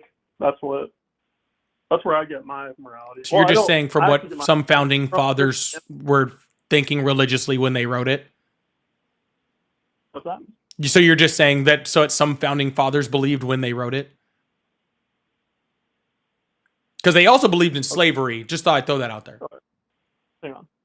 You asked me, what morality do I have that informs my belief that I can tell a woman what she can or can't do? And I basically said Christianity, the same kind of Christianity that's found in the Constitution. Well, Christianity tells you how to give an abortion. So if you're following within the moral compass of Christianity, then you would again be pro-abortion because the Bible gives instructions. You want to give me chapter and verse? Can you give me chapter and verse on that? Numbers 5:11-35. What's the verse? You want me to recite freaking 24 verses off the top of my head? Is it? Well, I just thought since you were so quick that you had it in front of you, but is that in the Old or in the New Testament? Numbers. Is that in the Old or in the New Testament? Do you not know where the book of Numbers is? No, I know where it is. Where is it? Are you fucking serious? Tell me. Tell me where it is. Let's see. Genesis, Exodus, Leviticus, Numbers. Oh, fourth book. Found it. The Old Testament. That's crazy. That's Yeah. crazy. What do Christians believe about the Old Testament? If they believe what Jesus said, they should be following the law of it. That's no. Yes, because Jesus specifically said, "I did not come to abolish the law; I came to fulfill it." He specifically he specifically said that the Old Testament law is still in effect. He came to purify the law. Nope, he didn't say that. He said to fulfill the law. He did not. I did not come to abolish it. He is specifically saying that the law of the Old Testament has not left. The Levitical law of the Old Testament, all of the ancient Hebrew laws were given to a specific people in a specific time, and the covenant that was first given to the Jewish people was fulfilled on the cross in the person's blood. Fulfilled. What does the word fulfilled mean? It's come to an end. No, that is not what that means. Fulfilled does not mean comes to an end. Abolish would mean come to an end. Okay? And Jesus specifically said, I did not come to abolish the law. I came to fulfill it. He is saying that he is the prophecy. He is not saying that the law is gone. Okay, so I just want to recap how crazy. Well, let's make it even clearer. What else does the Bible say about God? Why did I support Trump? And you're informing me about your own religion? Yeah. No. Yeah. What does Hebrews 13 say about God? What's that? What does Hebrews 13 say about God? What does it say about him? Oh no, you tell me. You're the Christian. I don't want to tell you about your Bible. You're pretty smart. Is Hebrews Old Testament or New Testament, by the way? What's that? Is Hebrews Old Testament or New Testament? New Testament. Okay. What does it say in Hebrews 13 about God? What do you? The Lord is my helper. I will not fear. What do you want me to? Jesus is the same yesterday, today, and forever. Yeah. Yeah. It says God is the same yesterday, today, and forever. So therefore, if he believed something that was correct in the Old Testament, then he still believes it today, and he will believe it forever. So when God gives instructions on how to give an abortion, that is consistent logic, no matter what time frame, according to the Bible. Yeah, but okay, I'll give you. I'll explain it to you this way. I'd rather you didn't, but go ahead. Oh, okay, I want them. We can move on. Sorry, you're kind of. No, go ahead. You're just kind of boring me now. I'm boring you now. Mm-hmm. You want to move on? Take a fucking you just you talk like you got two brain cells and they're both fighting for third place, and it's just kind of boring after a while. Man, I'm pretty upset, and it's actually super fun. Sir, there is literally nothing that you could say that could upset me. I literally get called the N-word multiple times every single day. Okay, I've been doing I'm this sorry. for a long fucking time, and literally there is not How a singular thing does there. Shh, child, be quiet. There is not a singular thing that you could possibly even dream up in that little head of yours that could possibly hurt my feelings. Okay, that there's no way you could possibly okay think up something that would actually hurt my feelings. Okay, what is annoying though is talking to people that literally don't have an idea of what they're talking about. And really, when I both have to school you on abortion and then on your own religion all in one conversation, it just really gets kind of boring after a while. So do you have anything else of actual logic to say? Because honestly, like, I'm feeling sorry for humanity. Okay, well, I think the way that church fathers and the church has applied post Levitical law, post Old Testament, throughout time, and the way that Jesus applied the Hebrew law throughout his life shows that the old Levitical laws were given to a specific people coming out of slavery in Egypt that served a particular purpose for a particular time, just like like the church is described in Acts, and certain spiritual gifts that were and this is like more of a kind of like post-millennial theology, but generally speaking, there's been a long tradition of understanding the way that the old Hebrew texts were applied to those people in that current time. And in the same way that past or like preceding church fathers from the time of Jesus saw that there was enough justification given by Jesus to use his words to end slavery, that's enough of a justification for me, even though the Bible doesn't come out and directly castigate slavery. There's enough of a kind of like moral echo following the life of Jesus from Paul and Matthew that go on to inform the abolition of slavery. And that all that means is that the law of God is written onto the hearts of all men. And no, that just meant that it was really hard for the church eventually to keep justifying slavery, because the Bible was literally used to justify slavery for millennia. Okay. So just because recently, after freaking, if the word of God was written on people's hearts, okay, then literally it wouldn't have taken 1,000 years for people to start using a Bible to work against slavery and not for slavery, because it never would have existed. Also, it's pretty simple that if God in some point says that slavery is okay, then God is not very morally justified, and he's also changing, which the Bible says that he's not. Okay. The Bible has consistently been used and changed to demonize or hurt certain people and to be used as justification for certain things since the beginning of the writing of it. Okay. And currently you're trying to use it, even though the Bible specifically talks about, about giving abortions. You're specifically trying to use it to demonize abortions, right? Just like the Bible doesn't specifically speak about homosexuality as we think about it now, but people in Christianity use it to vilify, homosexuality. Just like, even right now you're trying to say, oh, it's changed to like be against slavery, even though the Bible specifically talks about slavery, even though I'm sure there's plenty of things against the Bible that you do.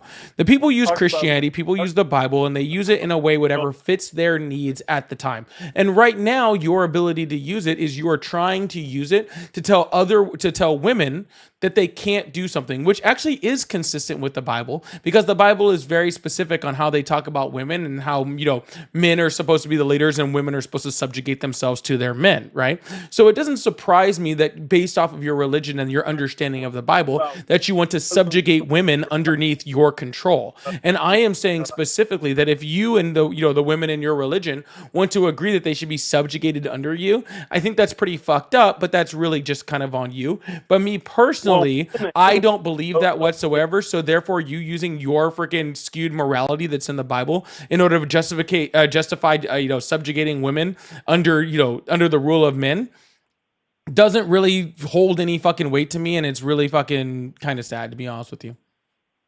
Okay, so you reject the Bible, You think that it subjugates women. You think slavery is bad. What moral axiom do you have that informs your belief about those things? I have my own personal moral axiom. So it's your I don't preference. need an outside one. So, what is your name on YouTube? It's Like, what's it's your channel? daddy. Okay. Your daddy thinks that No, you'd slavery- say my daddy. That's how it's pronounced when you read it. Oh, that's a good burn, bro. That's polypolitics. Polypolitics. Polypolitics doesn't like slavery because it makes him sad and it's his preference. Polypolitics doesn't want women to be subjugated because it makes him sad and it's his preference. Yes. Polypolitics thinks that women should be able to kill their kids because it's his preference. I don't believe that though. Yeah, whatever, dude. That is so crazy. You're trying to construct a moral argument around something you don't I'm understand. actually not trying to construct a moral argument. You're trying to construct a moral argument. I'm breaking down your moral argument with a factual argument. Okay, Well, hang on. you're the one who's trying to. No, I'm not constructing a moral argument. I need to be very clear on that.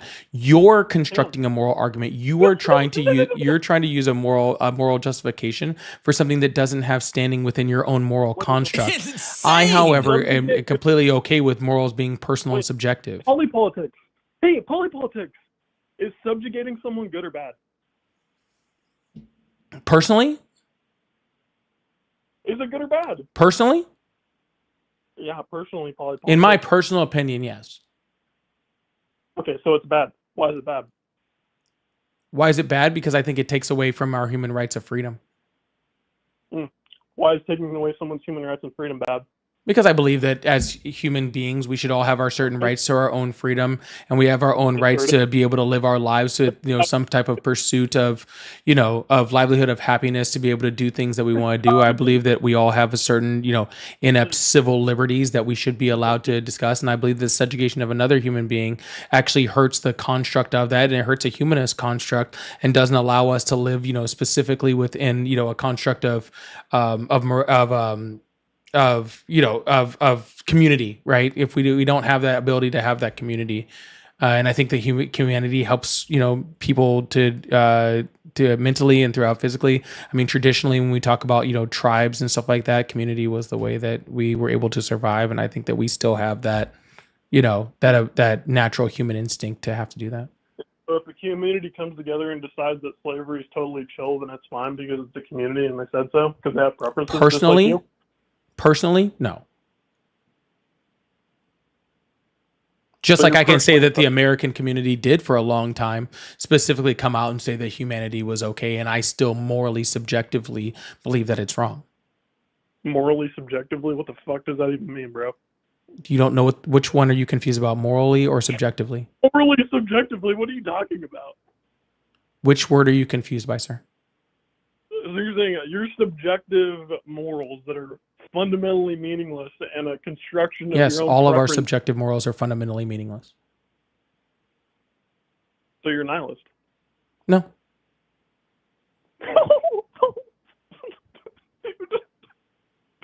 Polypolitics, bro. I'm sorry, man. I mean, really, your parents should be, but that's okay. This is rough, polypolitics. I'm sorry. It's really not rough, sir. It's just really hard for you to understand the fact that, see, you need to be like, I drive my morals from this, right? And then whenever that thing, right, which you use Christianity and you use the Bible to try to drive your morals, whenever I question, right, or I pick apart the book and the religion in which you drive your morals, right? Whenever something in that book or in that religion doesn't fit with what you see subjectively as moral, then you fight against it as if that book or that religion doesn't say so. Okay? I just am free from that. You need that book to be able to say, I point to that book and that book is what drives my morals, right? Until I bring up parts of that book and parts of that religion that you don't like, and then you pretzel your way into saying that that's not what the religion says, even though traditionally and, even in the original text, it specifically does say that. Okay, you have to pretzel yourself around there because you need that freaking, that spot to be moral. And I honestly think that's fine. Like, if you need a religion in order to be a good person, then I'm really glad that you have your religion. Okay, Yeah, I'm well, really glad that you have something that you can look at and say, this is why I'm a good person, and I don't, I don't do X, Y, and Z because this religion says that to me. I don't need that whatsoever, sir. Sir, I'm still speaking. I don't need that religion. I don't need, sir. I'm gonna hang up on you if you don't let me finish my sentence. Doesn't exist. I'll stop. Yeah, good and bad don't exist. It's easy. So that's the thing, is like, if you're saying, like, if you need morality, religion to be a good yeah, it doesn't exist. It's all subjective. Good and bad are 100% subjective. Yeah. So you're like a true postmodernist. I wouldn't say that, but sure, I see where you're coming from. Doesn't really matter. Yeah, you're a postmodernist. Good I and bad disagree are with you. both- I already addressed it. You don't have to repeat it. But anyways, all right, I'm bored with you now. So toodaloo. You're bored with me? No. I'm bored with you. Anyways, sorry, I can only play with my food for so long. All right, let's see if we can go through these super chats now. I think I got to get off because I got to go pick up my kids soon. See what time it is. Andrew, thank you so much for the super chat. Andrew said, so if a father doesn't want the kid, then he can walk away with no strings attached also, except when the father leaves, the kid doesn't get murdered. Well, actually, according legally, you can sign away your rights to your kids and disappear. Fathers do it all the time and don't have any rights, and they don't have any strings attached. So legally, yes, you can do that. So, yeah. And fathers walk away when the women are pregnant too, all the time. So I think you thought that was a good argument, but it didn't work out very well. Abortion bans aren't about women. It's about the living child that's being murdered. It's a way to absolve the women of consequences of sex. No, abortion bans are completely about women. That's all they're about. That is you trying to use emotional argument about fetuses being aborted in a way of calling it child and murdered. That way you can use your, emotional stance in order to subjugate women. That's the entire point of what you're doing. Okay. Because you feel as an insecure man that if you don't control women, then you're not a big bad man anymore. Okay. But I understand, man. Like, you were probably taught that you were superior to women, and now you're finding out, women are actually much more superior to you, and that probably hurts really bad. So, man is equally liable for pregnancy. No, that's not true. Zachary, thank you so much for the $20 super chat. Thank you so much. Says, my brain is sweating listening to this psycho yap about the morals of the Declaration.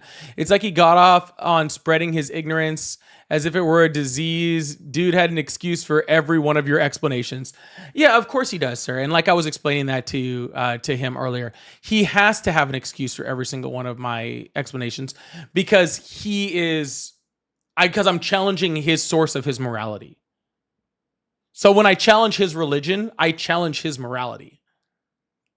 So he has to have a way to challenge that. He can't allow. I'm not even attacking him. I'm attacking his religion. But his religion is his source of morality. So therefore, his source of morality is driven from that. So when I attack that, I attack him. It's the same thing that Trump supporters do when I attack Trump. Because Trump is like, they have attached themselves to Trump. Any attack on Trump is an attack on them. They take it personally, right? It's the same thing that people. That's why we call MAGA a cult, right? Because it acts exactly like a super culty religion. That's exactly how it acts. Anyways, y'all, I have to get off because now my daughter's texting me saying it's ready for time for me to pick her up. So I gotta go. I will see you guys hopefully tomorrow. Make sure you join my Discord. That's how you'll know whether I'm on it or not tomorrow. I love you guys. Have a wonderful day. Bye.